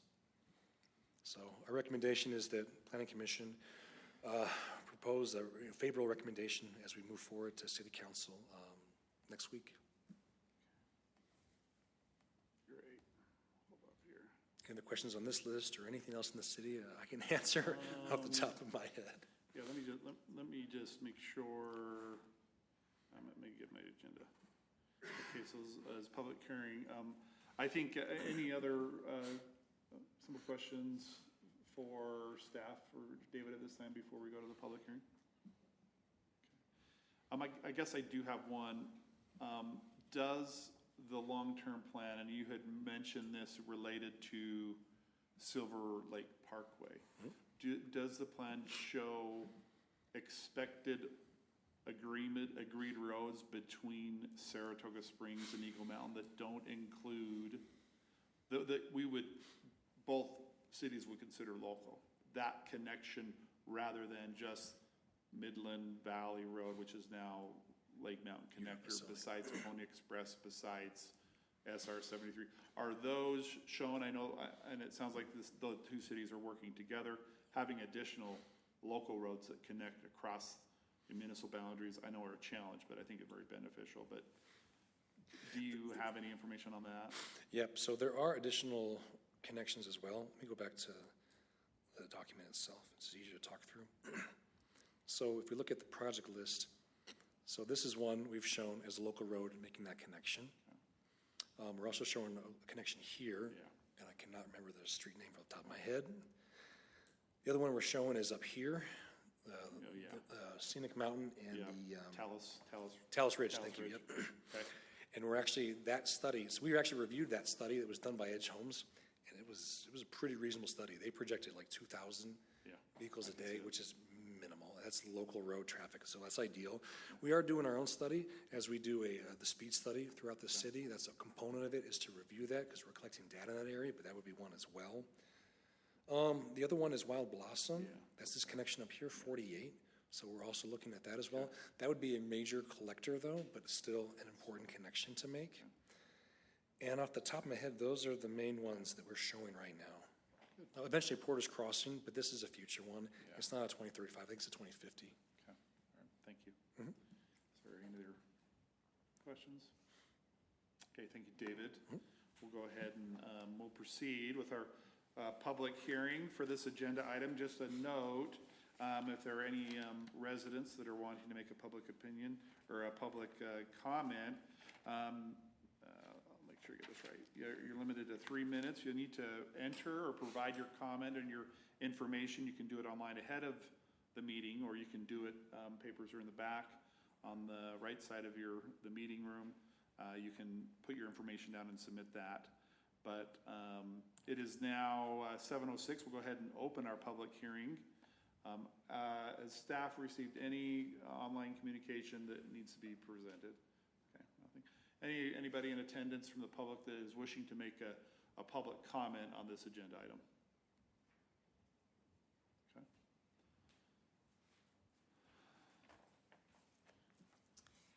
Hi there. I've not met you before. I've been to several city council meetings, but the first time I've been to the planning commission meeting, so I'm trying to get ahead of this.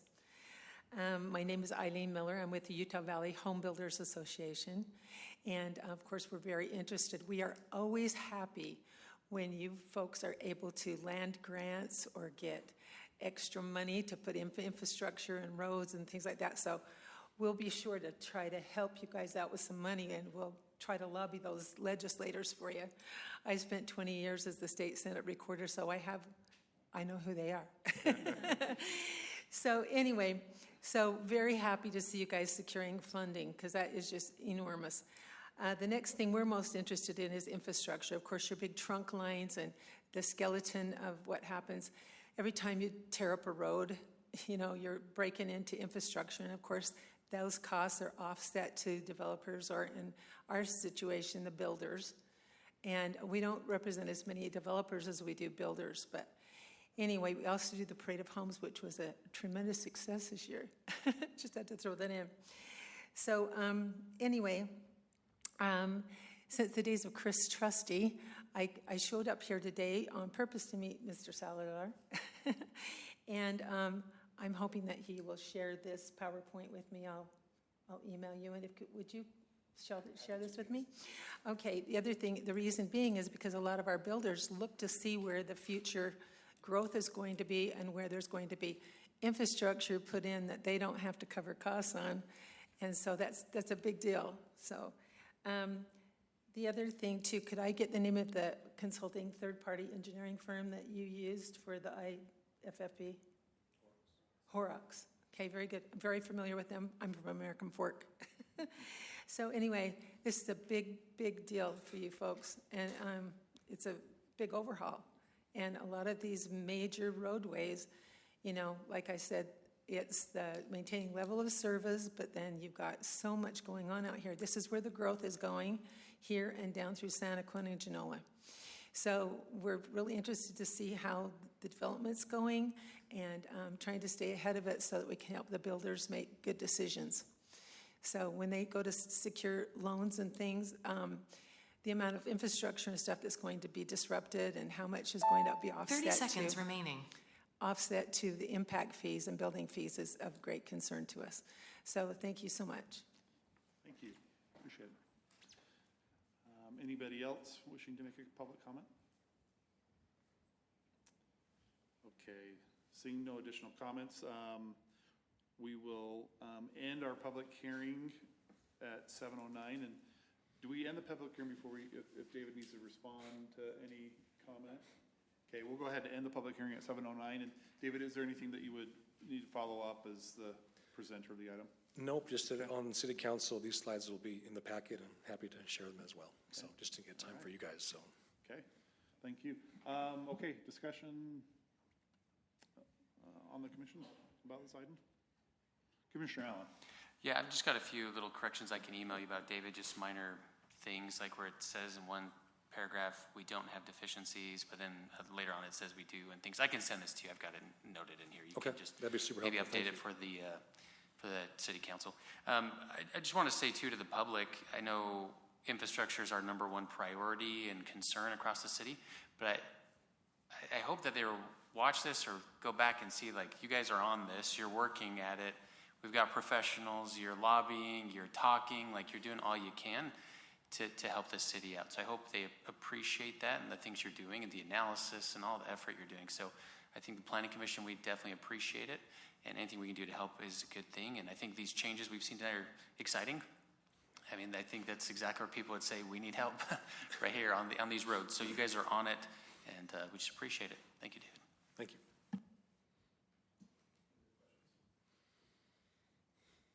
Okay. With that said, I'll entertain a motion. I will make a motion to forward a positive recommendation to City Council on this agenda item with the noted changes mentioned by David Salazar previously, as well as suggestions coming from Commissioner Allen. Those are just edits? Yeah, I can email those over later, so I don't know if I'd include them in the motion. Okay, we'll exclude that from the motion. So again, make a motion to forward a positive recommendation to City Council with the changes made by David Salazar. I'll second it. Okay. Commissioner Hess has made a motion, followed by a second by Commissioner Strong. Any questions? Any need to clarify that motion? Okay. Start with our voting. Commissioner Jensen. Yes. Commissioner Hess is yes. Commissioner Strong. Yes. Commissioner Allen. Yes. Okay. That vote passes with 4 votes from the commission. Thank you for the time and presentation. Thank you. Next on our agenda is item 7B. This is a, let me pull it up here. This is a public hearing, or the agenda item is the Angels Landing lot split, and this is going to be presented by, is Mickey, oh, hi, sorry about that. Okay. Surprised you. Thank you. Yeah, so this is a lot split. This is the kind of general location of it here, so it's just off of Pole Canyon Boulevard. There's an existing home on the property. Its access is actually to the west, over in this vicinity here. And they are proposing to split it into 2 lots of just about 10 acres. It does predate the 1996 founding of the city for the requirements. They're over 5 acres. And then that road access to the west there, and then parcel B would be onto Pole Canyon Boulevard to the north. Reviewing the requirements for a lot split, they are all met. They do have access to the street. They're not less than 5 acres, and that was created prior to the founding of the city, incorporation of the city. And then this is just a zoomed in version of what's existing right now. So their proposal will split it right down the middle in half here. There is a concept plan right now that's been submitted to the city. It's only in the intake review process, but it's for a storage unit for the second lot for that eastern lot there. Okay. Any questions for staff? Okay. Commissioner Strong, and then I'll start. Yeah, the split to the second lot, I assume that's going to be AR1 type lot, one house on an agricultural. So the existing lot would remain agriculture with an existing house, and then the second lot it's agriculture as well right now. The storage company hasn't gotten into the process of rezoning it yet, but it would need to be rezoned. Storage company? The storage company is who submitted a concept plan for this eastern lot. They're looking at doing a business there. So we're just entertaining this lot split? Just the lot split, yeah. A future. And there's interest in possible developing item the second for- lot if the split is approved. Yeah. Right, you have to keep your review to just the lot split and not any Yes. potential future uses. Yeah, thank you. Commissioner Jensen, you had a question? I did. Where's the road access on that back half? On this one here, Yeah.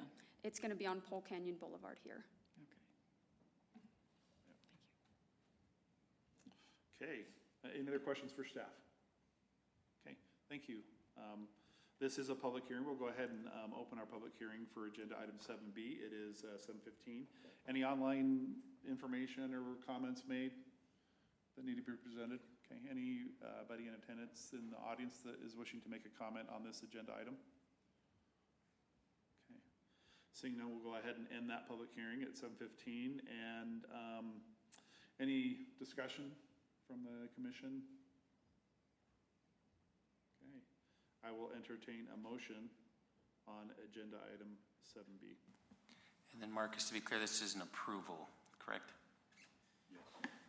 Yeah, I was just double checking that, but I believe you have the land use authority. Okay, because that's how it's listed in the package, just want to make sure. If that's the case, Commission, I move that we approve item 7B as presented. I'll second that. Okay, we have a motion from Commissioner Allen to approve the item, followed by a second by Commissioner Jensen. Any questions? Final discussion? Okay, we'll go ahead with our vote. I will start the vote. Commissioner Hess is yes. Commissioner Strong? Yes. Commissioner Allen? Yes. And Commissioner Jensen? Yes. Thank you. Okay, that vote passes with 4 votes from the commission. Thank you for the presentation. Okay. Next on our agenda, we'll be reviewing item 7C, an ordinance regarding preliminary plats, and that will be presented by David Stroud. Okay, get switched over here. All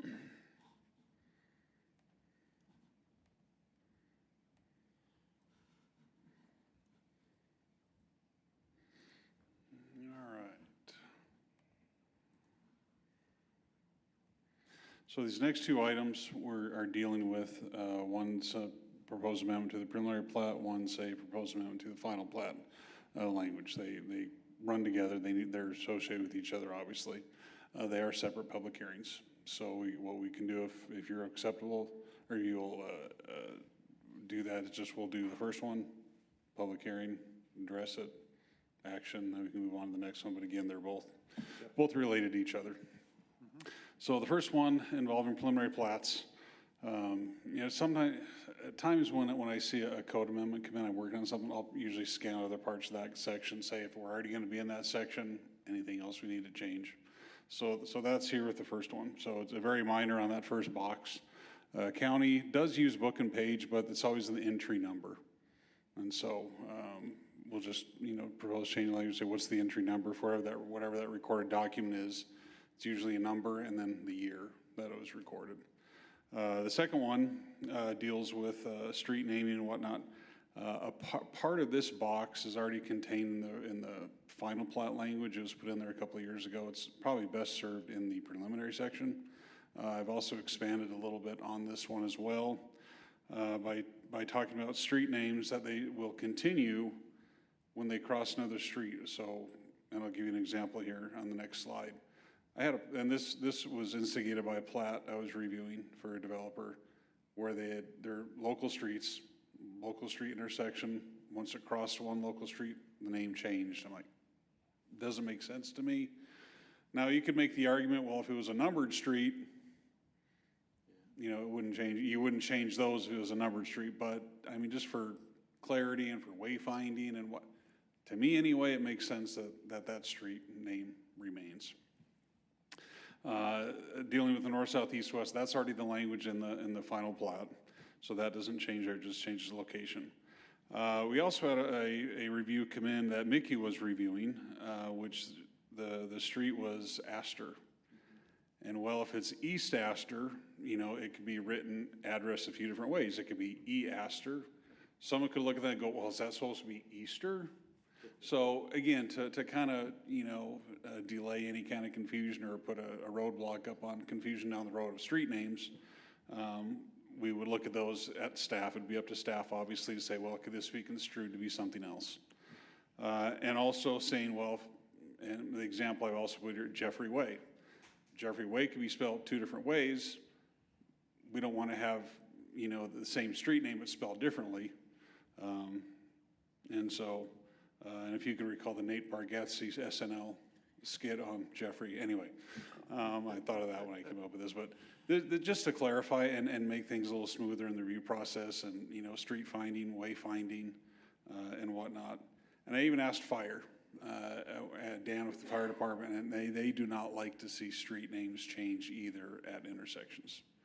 They prefer to see them continue on as named. And so this was the plat that actually, you know, instigated this, like I said, where they had White Baldy Way, but once you got into Tool Mountain, it changed to Linehead Path.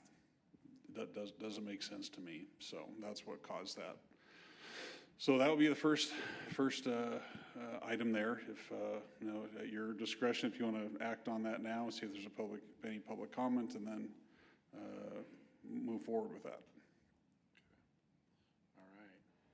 That include any questions for David on the presentation for 7C? Okay, seeing no comments or questions from Commissioner, we'll go ahead and begin our public hearing. It is 7:21. We'll open our public hearing for agenda item 7C. Any information submitted online that needs to be presented? Anyone in attendance from the public wishing to make a public comment on this agenda item? Okay. All right.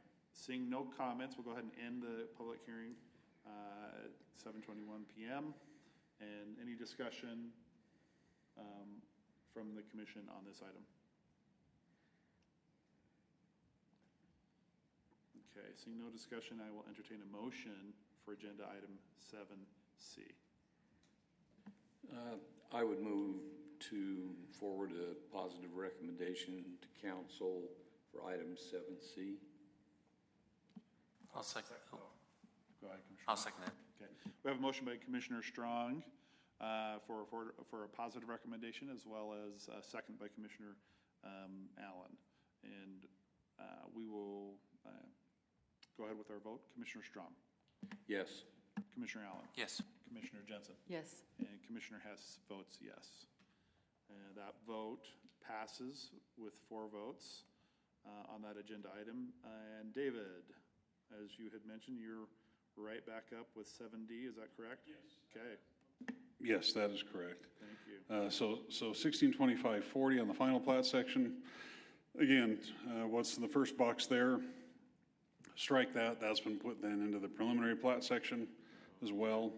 And then also adding, when plats come through, sometimes there's a question of, well, is this a HOA property? Is this city property? There's instances where the city is maintaining park strips. I think that should be identified. It certainly is helpful on a final plat of what the city is responsible for. And so this would then become a requirement here. A plat comes through. Again, sometimes those are identified, sometimes they're not.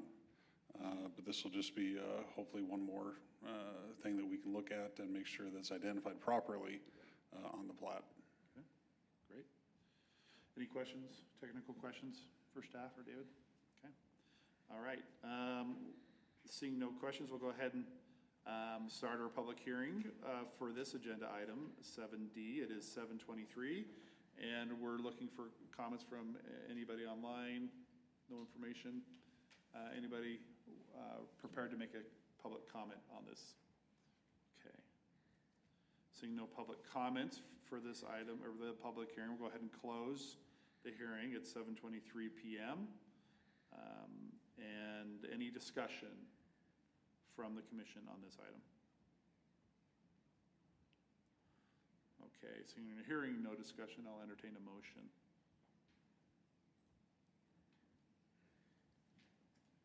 Chair, I move that we forward a positive recommendation to City Council for item 7D as presented. I'll second that.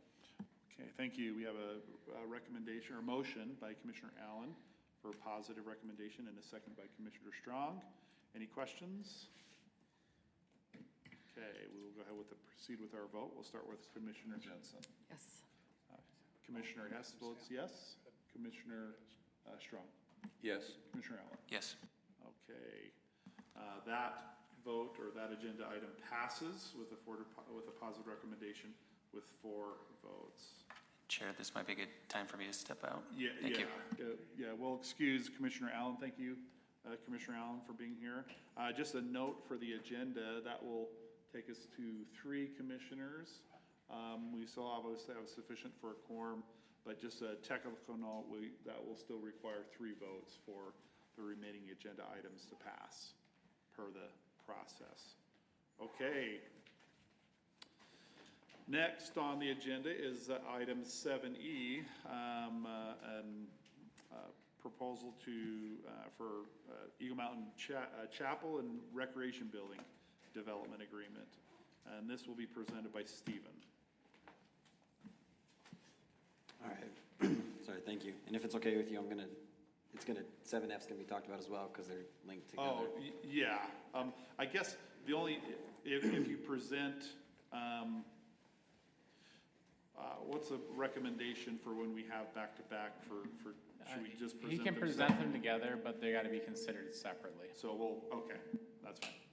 Thank you, we'll do that. And I'll try to explain what's different Okay. between the 2 of them. Okay. So both the development agreement and the site plan have to pertain to this. It's these 2 properties right, well, I guess it's 3. These 3 properties right here. So zoomed in, it's this property here, this one, and then the applicant recently purchased this strip of land from the city, and there has been an approved plat amendment now, and it's not recorded yet, at least reflected on here. This is will now all be 1 lot. The purpose of this is to facilitate this site development. So this existing structure back here will be expanded, remodeled to turn into a religious or cultural hall by adding all of this up here. These 2 houses that were here will now be removed, and then all this parking constructed. And then, I don't know if it's necessarily considered phase 2 or the second half of this project will be this recreational building down here, which is an accessory use to the religious building up here. If you recall, we had a code amendment last month that dealt with this to allow such a use. The height standards changed to allow something like this to happen. So that was approved, hence why this is coming. The purpose of the development agreement is there were 2 aspects of the site plan that weren't compliant with our code. One was we have a parking lot over a certain size that requires a 10-foot raised delineated pedestrian access to the building. Staff felt that it was easier, given the slope constraints of the site and this is the layout, to have two separate 6-foot delineated pedestrian accesses. So there's actually additional pedestrian walkways. So there'd be one here up to this building and then one that comes up here and then crosses to the recreation building and then one across the parking lot. So I think it was better pedestrian circulation and then it just helped the site work better than having to set up such a big, wide area. The second one comes, as you're looking at these elevations, this is the addition to what's the current structure. This would be the religious building. As we flip through these, you can see what's existing is kind of faded out, and then what's going to be added or changed is brighter there. And this building was fine. It met all the code requirements. The height's good. Articulation was great. And this is the proposed recreation building. And it was on this east elevation. Wasn't very articulated, however, this does. It is adjacent to the rear of Walmart. And so, based on feedback from City Council, the second ask in the development agreement is to allow this wall to be as is, as proposed. So, I'm not required to meet code on that one.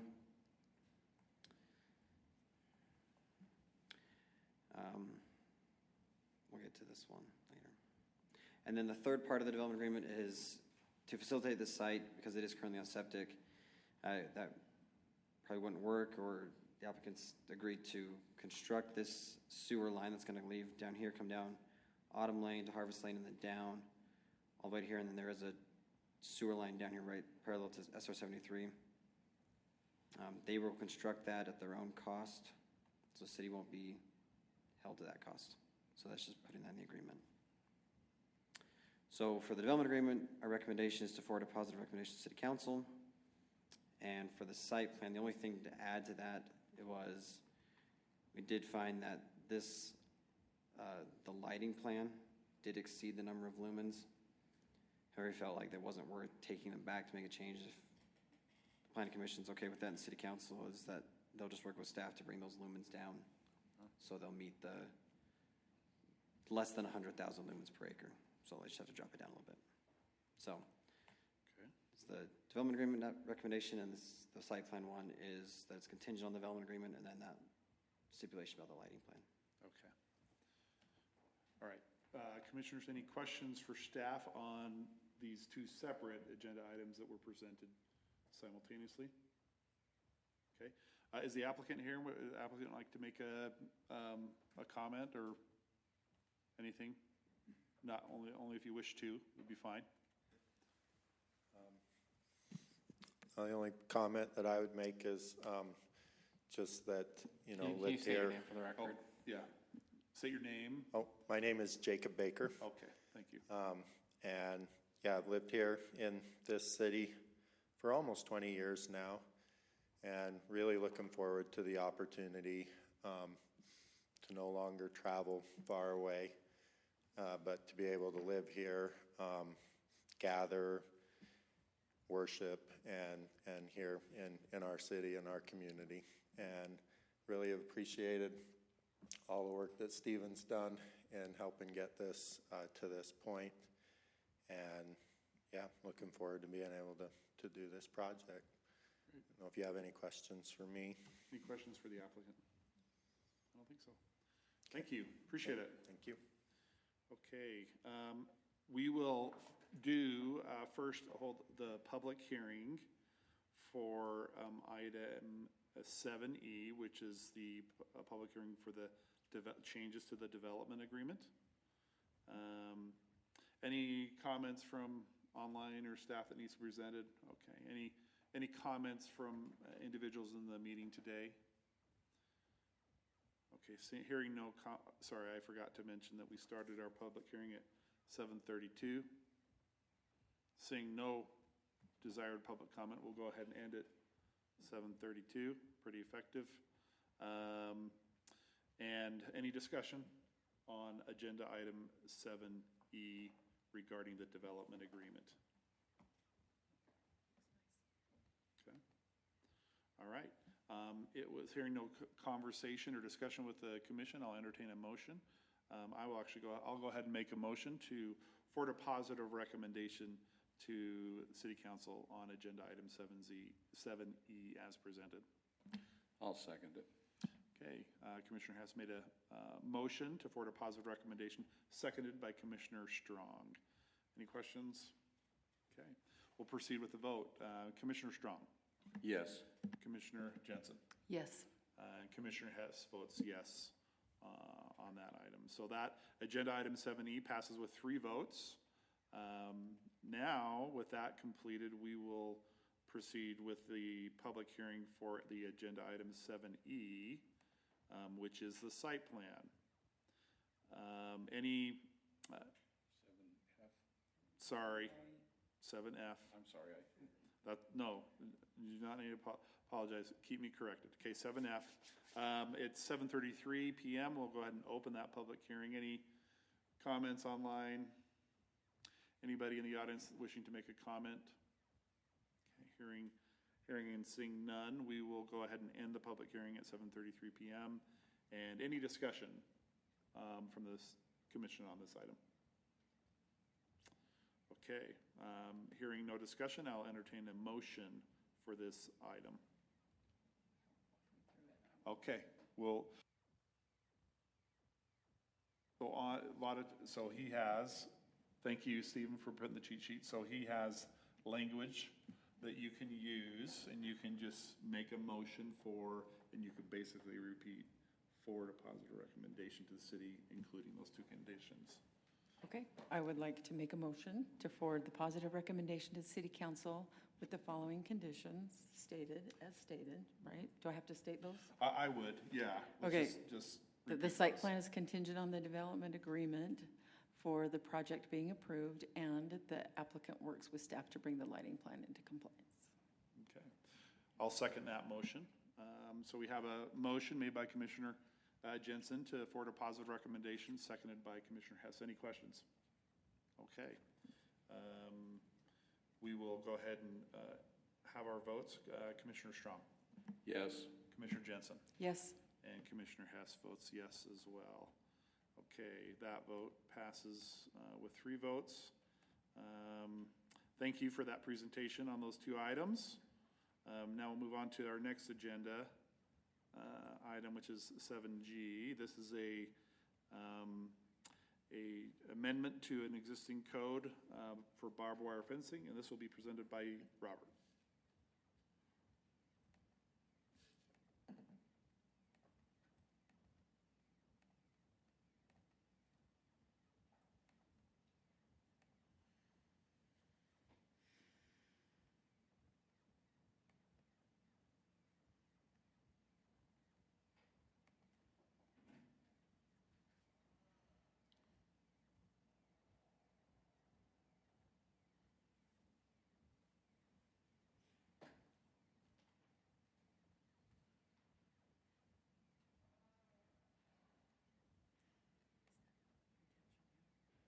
What's that? No, it's a different group, yeah. Yeah, well, at least I suspect it's not the same location. Yeah. Chair and Commissioners, thank you for your patience. I just wanted to create one new quick exhibit for another item here. Wait a minute. Barbed wire fencing code amendment. This is a simple item.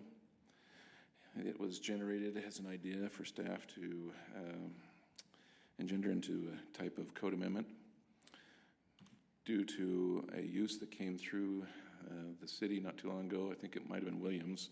Went before the city council ultimately, and then they were in the process of doing that, asking at the same time for a stretch of barbed wire fencing atop some of their other fencing, and couldn't do so without a development agreement. This is aimed at trying to cure that issue in the future, and it's a simple correction or allowance, if you will, that permits in the RTI zone overlay barbed wire fencing to be used. It also does a little bit of cleanup with the code as you see in item 5C5. That's all it is. Thank you. Any questions for Robert on this item? Yeah, clarify why we're making this change. It seemed that it was of interest to the council to allow for the barbed wire fencing in that scenario and in that kind of location, but they couldn't do it without a full-on development agreement, which engenders quite a process. And what was the zoning in the area? I think it was RTI, and the base, I assume, was industrial. But I don't remember for sure. It wasn't my item, but. Okay. They wanted an extra security measure on top of their fence. But this wouldn't open it up to residential or anything No, else? it's just specified in This there is for the RTI zone. strictly industrial? Mm-hmm. Okay.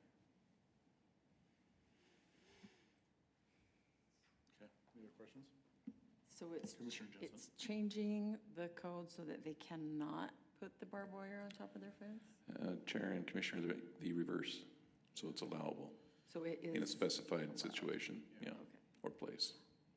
And the condition where chain, it says that D, that, right, am I reading that correctly? Under, let's see, we have two things. Yeah, it should be a 6 there instead of 2 5s, sorry. Okay, I'll fix that's that. okay, so where there's chain link fence? Yeah. Barbed wire's not, Oh, I see. shall not have the barbed wire be set on top of the chain link fence. But it's just allowing that where, within the RT overlay zone, if approved, barbed wire fence could be used in some form. Mhm. Okay. Okay. So in that specified instance, in that area, it allows for extra security for an industrial user that wants it. Okay. Otherwise, they wouldn't get it. But is there a height restriction or anything? Not specified, I didn't put that in there. They're typically Constantine wire, and they're usually in roll sets that I haven't measured, but I'm gonna guess they're probably 2-3 feet tall. And, okay, so Just that's. whatever's common industry practice, And I guess I'm thinking of the 3-strand barbed wire. or straight across. Yeah, and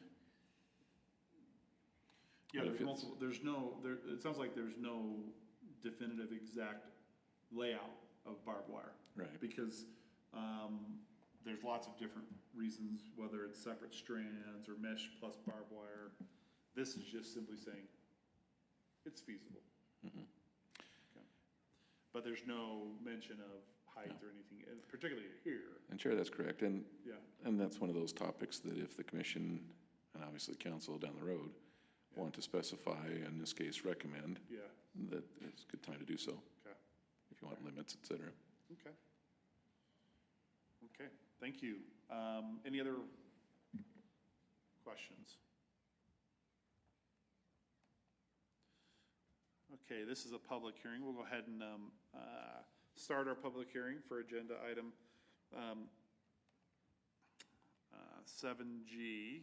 It is 7:40 PM. Just want to check in with staff to see if any comment was made online for this agenda item.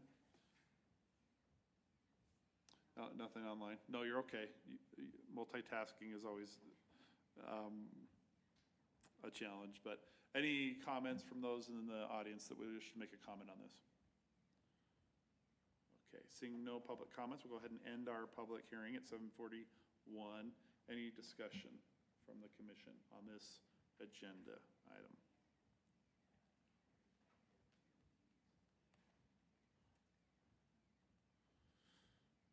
Okay, with no discussion or conversation, I'll entertain a motion proposed by the commission.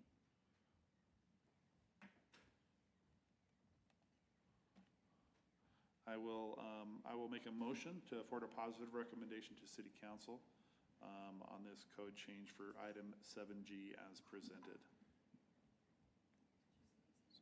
Oh, sorry. No, I did not. Brandon. Just had one question, maybe I'm just missing it. Are we on, don't we have two Roman numeral 5s under the exception? We got 1, 2, 3. We can just fix it Yeah. between the. Yeah, we noted next. that, and Yeah, I'll fix it. Rob did mention that. You did mention there was an error there, right? Did we mention, it seems like we're deleting too much of the first Roman numeral 5, that it's industrially zoned, and it trails off.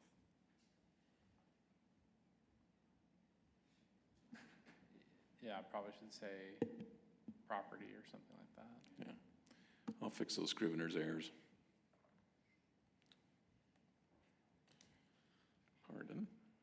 Let's see, let's go back to that. That is, these are the attachment for this is the code amendment document, right? That you were looking at. So Correct.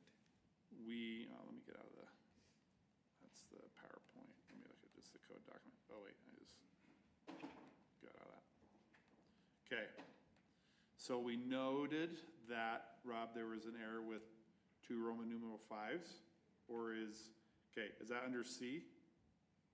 Yes. Yes. You're eliminating the original Roman numeral 5, which is a comment, and it sounds like there would be a revision to not eliminating all of that. Is that correct? Yeah, it's C5 will stay C5, and the word properties was accidentally struck through will be back. Okay. And then the next one down will be number 6 instead of Roman numeral number 5. Okay. And so 5 that's shown removed now will read, please somebody read that to me so I can understand what it's going to say. Is it going to say chain link fence is specified in this title around? Industrial zone properties. Oh, okay. All right. Okay. Okay. So I will amend, and those are the only 2 editorial changes from what's presented here.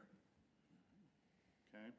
So keep me on track. I'm going to mention those in my, I'm going to amend my motion to include those 2. I make a motion for a positive recommendation for agenda item 7G with the 2 noted changes. The original C, Roman numeral 5, will read chain link fencing as specified in this title around industrial zoned properties. Is that correct? Period. That's the one change. The second change is the proposed Roman numeral 5 under C will be revised to Roman numeral 6. Okay. Does that work from a revised? Okay. I'll second it. Okay. All right, we have a amended, or a motion by Commissioner Hess to forward a positive recommendation with a second, seconded by Commissioner Strong. Any questions or need to clarify that from the commission or staff? Okay. We'll vote. Commissioner Hess votes yes. Commissioner Strong? Yes. Commissioner Jensen? Yes. All right. Thank you. That item agenda passes with 3 votes. Thank you for that presentation. Next is agenda item 7F. 7, sorry. The next agenda item. Sorry. In trying to be precise, I am imprecise. So, anyway, shouldn't be a shocker to folks. But 7H, and this will also be presented by Rob. Thank you, Chair. Chair and Commissioners, you will recall that recently the Commission acted upon the request by a city initiated at the behest of Council to rezone properties, in this instance in the Scenic Mountain area at the northeast area of the city. This was the third such effort and an ongoing effort to, if you will, do housekeeping or clean up the books, wherein we have properties that were zoned once upon a time, either by development agreement or otherwise, and given assigned districts or zones that are now no longer on our books. And therefore we are converting, if you will, transferring those properties from whatever they used to have to having zones placed upon them that are codified. And this is one such instance. Now, in the case of Scenic Mountain, the smaller properties that have detached single-family homes upon them didn't even meet the minimum size requirement that has been placed upon them of the RC zone, the residential cottage zone. And so then one of the things that we are trying to avoid with any of these rezones is creating what are termed nonconformities. So in instances where, for example, we have someone from the private sector who maybe they're an attorney or most often a loan officer, an appraiser, realtor, whatever.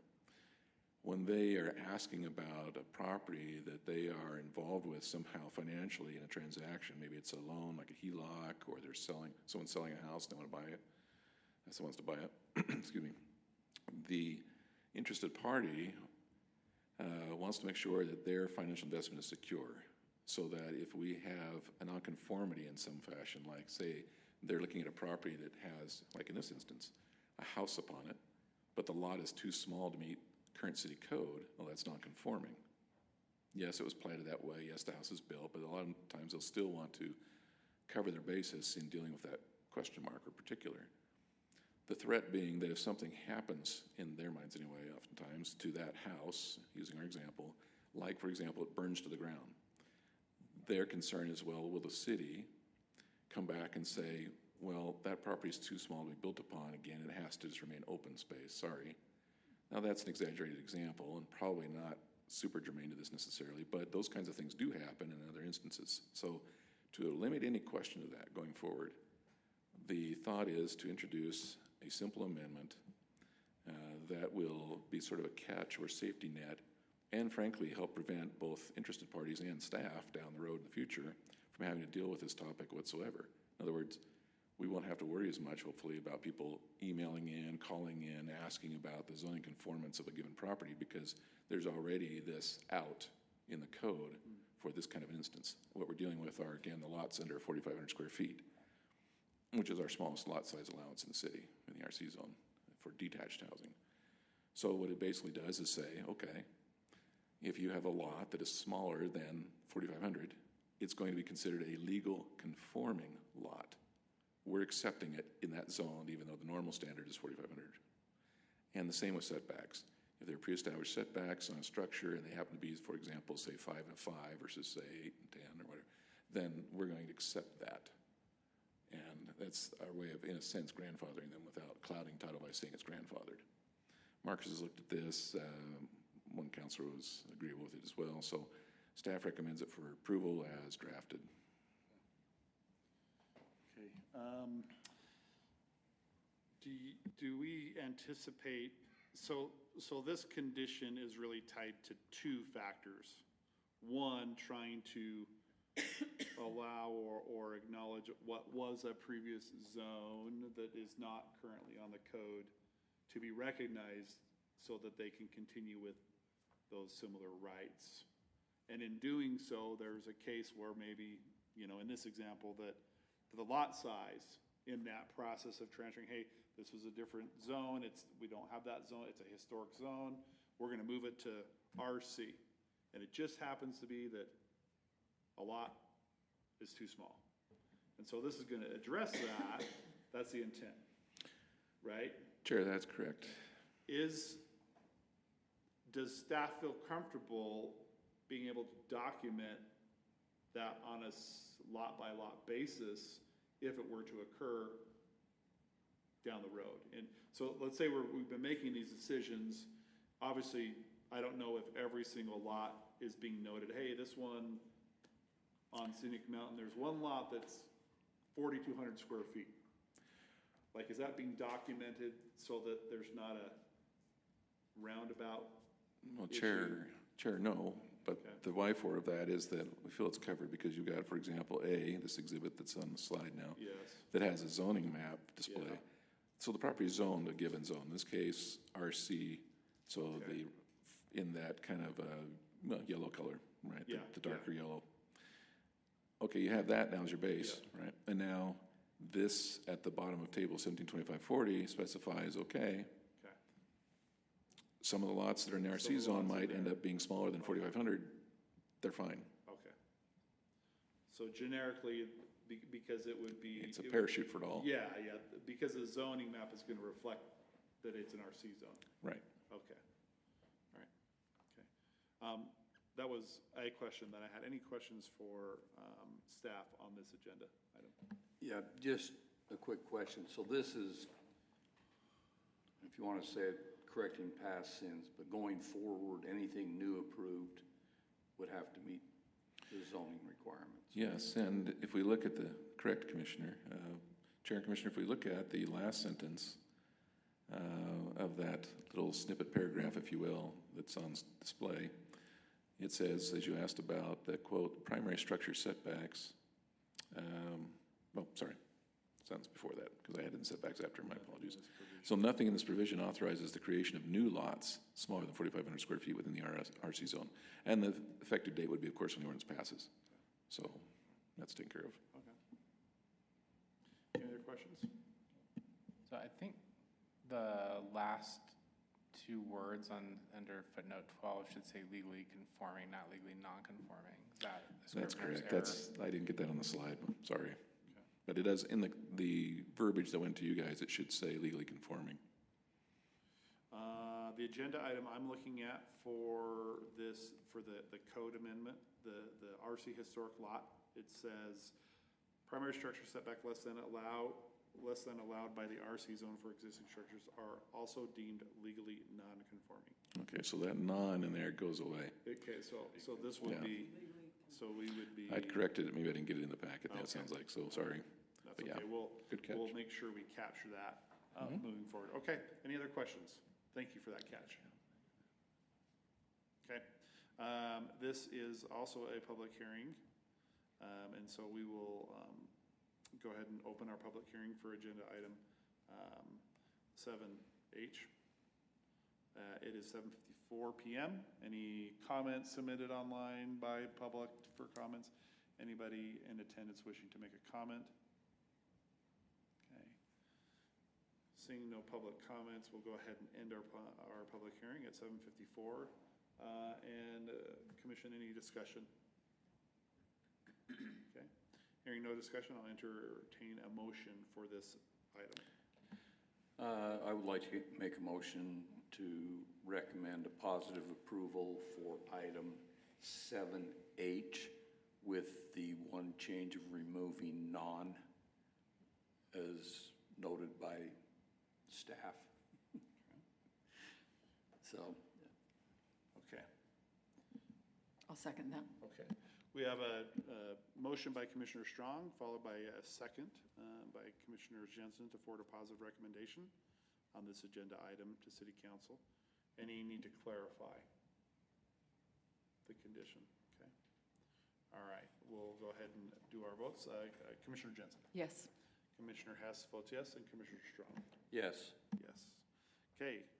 That item receives 3 votes and passes. Thank you for the presentation and discussion. Next on the agenda item is 7I, which looks like, Rob has another item he'll be presenting. This is, the item is a code amending section of the code regarding master site plans. Rob, take it away. Thanks, Chair. Let's hopefully I saved the right one in the right spot this time around. Anyway, so in this effort, we are proposing that the code be altered, as you see in your exhibit, to reflect a need to make a technical correction in our view. The master site plan and what I will call standard site plan process is much like the city's design review process that other places have in some ways, including sites, so looking at architecture, site layouts, etc. When the code was crafted, at some juncture anyway, it was decided that for larger projects we should have a master site plan. I'll use an example of a big box grocery store and associated pad sites as one sample of that consideration. And then in that kind of a case, the pad sites and the store proper later on, expectedly in our case, in the city would come forward with specific or more specific site plans, the standard site plans. But what do you do when you have, as an example, a charter school in the southeast part of the community that sits on over 5 acres, a qualifier to have a master site plan approval, but yet it's the only building on the site. So then do you say, well, you need a master site plan? And as if you didn't dial in enough already, you need now a standard site plan as well to add to your process. Silliness. So this breaks that apart and better, I think, clarifies when one is required versus the other.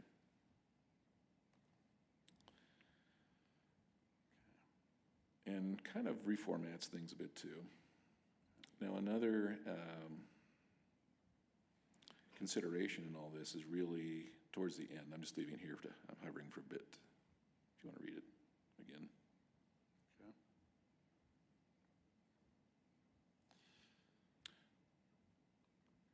Is down on this page now. We allow concurrent submittals in a sense. We allow for a master site plan to absorb, if you will, or have associated with it a preliminary plat. Great.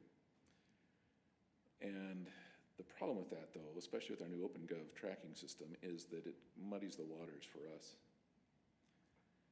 And sometimes an applicant will say, well, can I get the plat in ahead of the site plan? And, oh, have I got everything in I need to satisfy your plat requirements? And now you're kind of picking through all that. Much cleaner if we still allow those kinds of items to run concurrently, as you expect we would, of course. Piggybacked if they want to, meaning the site plan and a plat. But now we're saying, okay, still give us the master site plan application, but also give us a regular application for the plat. Now, maybe at some point we could say something about a co-joined fee where we take the higher of the two fee values, and maybe that could be a correction in our fee schedule. But this is just simply keeping things tidier and cleaner for us. And it's also making a kind of a regulation change, in a sense, the spirit of things, I think, to specify that if you have, like it says in E, a plat and a master site plan, and they want to come in together, we want the site plan first. But that may not be agreeable to yourselves and City Council. There are instances, especially with commercial users, I've run into anyway, that say, well, we don't know who's going to buy property X. Therefore, can we just divide this on a speculative basis, and then we will sell the property here to whomever, big box maybe or whatever. Then they may come back and want to change or amend the plat to fit their footprint, and then we'll go through the site plan or design review, whatever you want to term it, in our case, site plan process, where we'll look at their layout, their building, etc.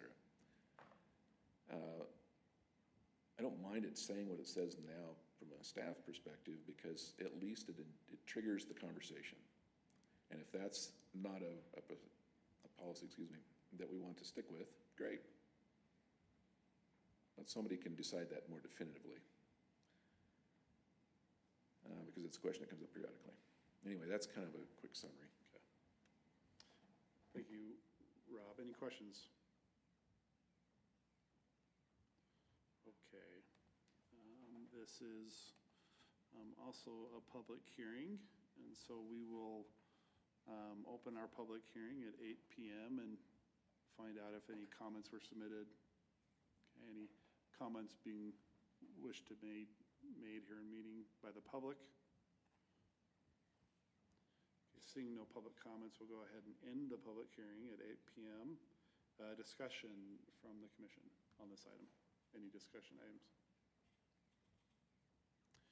Okay, hearing no discussion, I'll entertain a motion for agenda item 7I.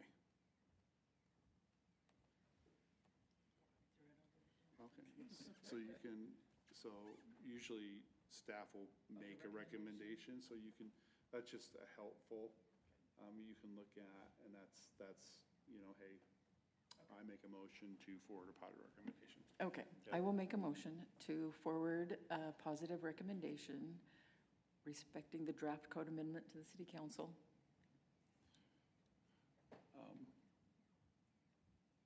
Is that enough? I'll second that. No, you're fine, yeah. Okay.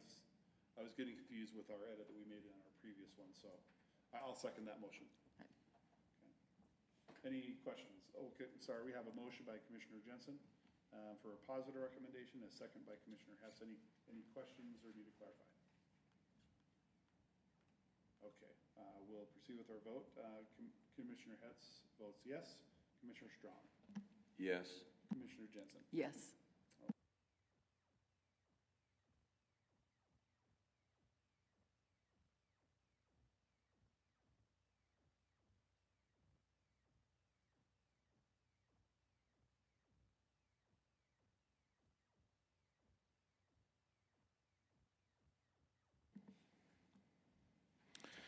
Thank you, Chair and Commissioners. The quote, simple vicinity map you have on your screen shows the property that we are about to consider.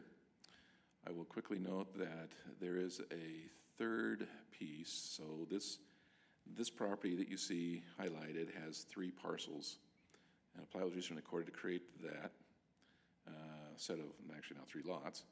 And the westernmost one in this area, if I get my mouse to go where I want it to, here, was inadvertently left out of the legal notice. So it's going to catch up to the other 2. You'll see it coming forward, and it'll be advertised for the same council meeting in September. But suffice to say, the goal is to rezone, in the end, all 3 of those properties out of a commercial setting into agriculture. Applicants' representatives are likely here and can explain, if they wish, the why for of that. But suffice to say that in conjunction with this effort, there's a need to amend the original master development plan and agreement, turns out, that showed, as you see on the bottom portion of your image, those properties from CN as identified in that legal documents to what we want to go to now, which is ag. And then, of course, a corresponding future land use map setting, as I call them, or district, or whatever you wish to call it, would be applied to harmonize with or match that zone change. 16 acres in total, basically. Pinnacles project was recorded in 2022 or so. And you see in your staff report the call-outs for the future land use map category that you have there. That obviously needs to be fixed and should have been fixed on the map at the time that this was originally worked out in about 4 years ago. In any event, we'll clean that up too. You have any questions on this matter for now? You had mentioned the 3. Does the agenda include this 3 separate parcels being recommended, or just the 2? Just the 2. As I mentioned at the start, the one down here, which is under the same ownership. Okay.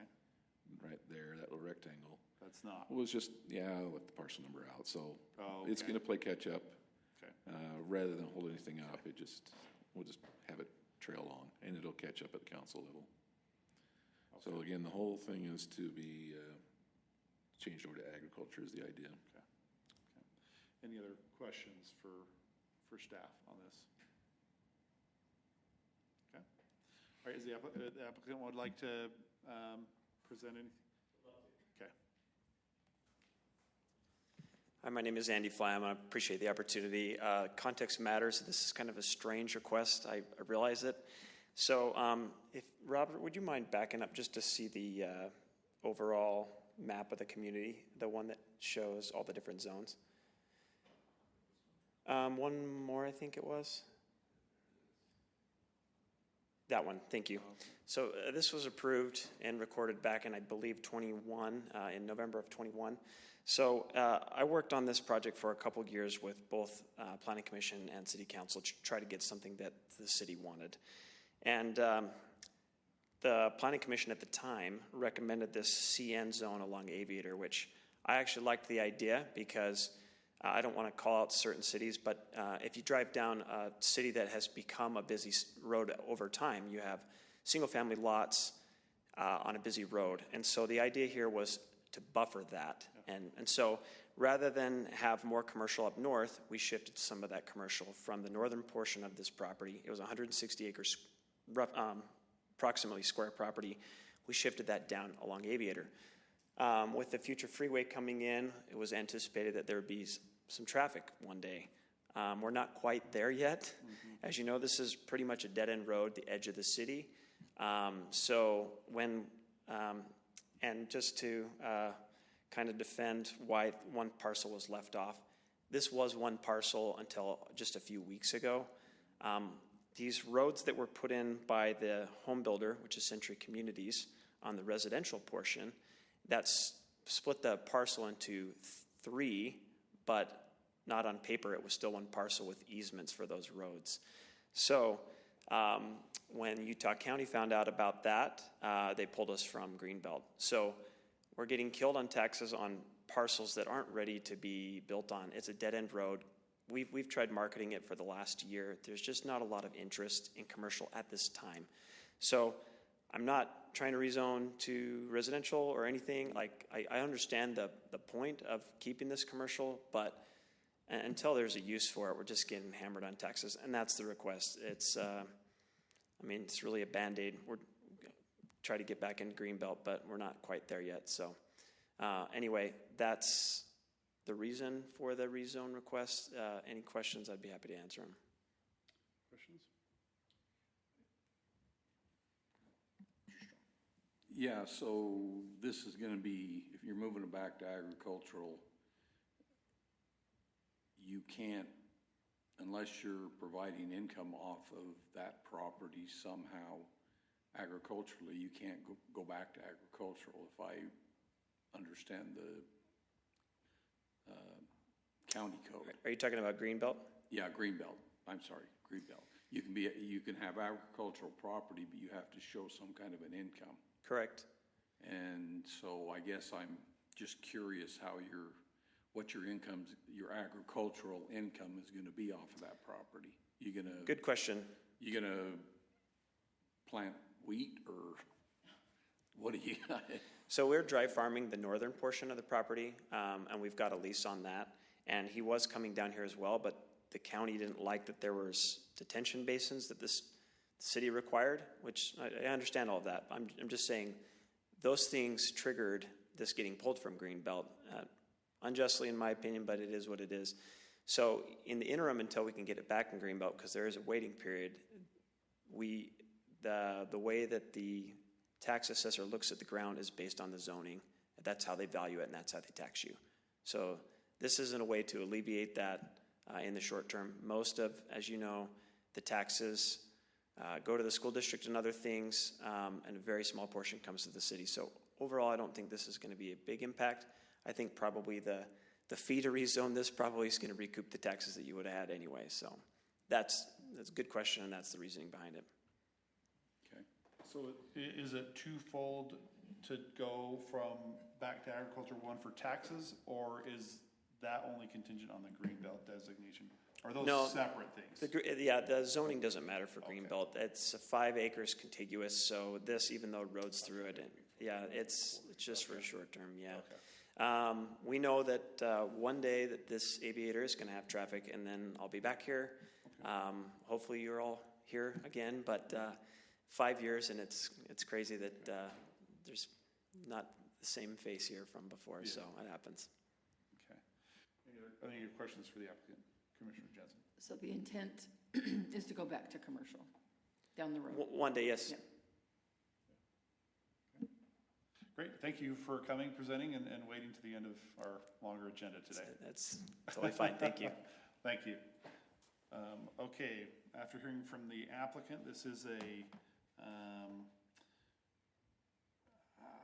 public hearing, so we'll go ahead and open our public hearing for this agenda item. It is 8:11 p.m. I want to know if the staff had received any comments online. Okay. Anybody else in the public who would like to make comment? Okay. Yeah. If you'll provide it to Megan, and then you can turn the mic on and state your name. And you'll have 3 minutes. Oh, one more button. They might have turned it on for you. There we go. Good evening. My name is Austin Thornhill, and I live in one of the properties adjacent in the Pinnacles development that is adjacent to this commercial property. And so I had a few questions. Most of them have been answered by the applicant, so that's very, very helpful. Really, the only question I have left is, this is as described, potentially temporary, and that's what it sounds like that the intent is behind this. If it reverts to commercial later, will adjacent homeowners, again, just like this, have the opportunity for public opinion when rezoned, or under the master development agreement, will it be able to be taken back to commercial again without without time for public opinion, public comment? Just want to make sure that if and when it does get rezoned back to commercial, that we would have that opportunity. Yeah, and that was, like I said, the other questions were answered by the applicant, so thank you. Great. Thank you for coming and making your comment. Rob, could you clarify that question? Yeah, barring an unusual circumstance, then the typical process would be that they would come back through the public hearing cycle, just like this is doing, to yet re-amend, if you will, the agreement and map to get back to where it was or not. It depends what the council decides at the time. It's a contract between two parties, and they could decide otherwise, but I would expect there'd be great weight assigned to what had been previously arranged, and well, it's not a guarantee. It probably speaks to what's expected in the future. And that's on the books now. So partisans or parties that bought property in that area should be expecting that that's what the potential development's going to be, because that was what was approved some years ago. Thank you. Okay. Any other comments? Just one question more for staff. Everything's already built out around this piece of property, so this piece of property is just there by itself, or are there houses all the way around it? Yeah, there will be. Yeah, so you've got build out there, and then you've got these basically vacant properties, yeah. So you've got a chunk of agriculture in a residential area. Yeah, you've got well, at least it's along the roadway, so you have that as a buffer, and that's been the placeholder the council's been agreeable with in question mark situations. And, you know, maybe someday, maybe it won't be retail that goes there, maybe if it does commercial, it might be offices, dental, medical, small ones, you know. That's a pretty common subdivision entry methodology and circumstance as a buffer, but I don't know, you know, I don't have my crystal ball out. Yeah. Any other questions? Okay. No. All right. Okay, that will, we will go ahead and end our public hearing at 8:14 p.m. Any follow-up discussion based on your comment, Commissioner Strong? No, I know the Greenbelt, you're really not eliminating your taxes. You're just postponing them by 5 years. You have to pay back taxes for 5 years. So in 5 years from now, either you or whoever you sell it to will have to pay those back taxes, or you'll have to move it into Greenbelt again. And I'm sure you're aware of that. Yeah, we've owned property since 2015, so rollbacks this trailing 5 years. Okay. You're right, yeah, Okay. Any other comments or questions or discussion? Nope. Okay. Okay, hearing no further discussion, I'll entertain a motion. I will make a motion to forward a positive recommendation to City Council on this agenda item as presented. I'll second that. Okay, we have a motion by Commissioner Hess with a positive recommendation, followed by a second by Commissioner Jensen. Any questions or clarifications? Okay, we'll start with a vote. Commissioner Jensen? Yes. Commissioner Hess is yes, and Commissioner Strong? Yes. Okay, that agenda passes with 3 votes. Thank you for coming and presenting as well, Robert. Okay. That is the end of our action agenda item. Any discussion items that we need to mention? Okay. Hearing nothing else. Anything Chair? from staff? Quick Yes. point of order, sorry. I just wanted to give you a quick update. The Cedar Pass Ranch folks have furnished to us their parent end revision to our initial drafts for their zone to give them, to assign to that whole property out there, versus guessing or assuming it's still county zoned. And so that'll be coming forward to you here in the future, but I'm probably going to have it in front of you first as a work session item, and council as well, just so you can kind of fill things out, and we can have a presenter from their group to discuss the details, since they did most of the drafting in the end. Okay. Thank you. Next agenda, our next meeting is August 11th. Do we know anybody will be out of town? I'll follow up with the other commissioners. Okay.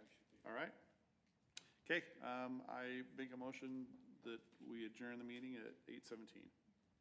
I'll second your motion. Okay. All in favor? Yes. Aye. Okay. Thank you.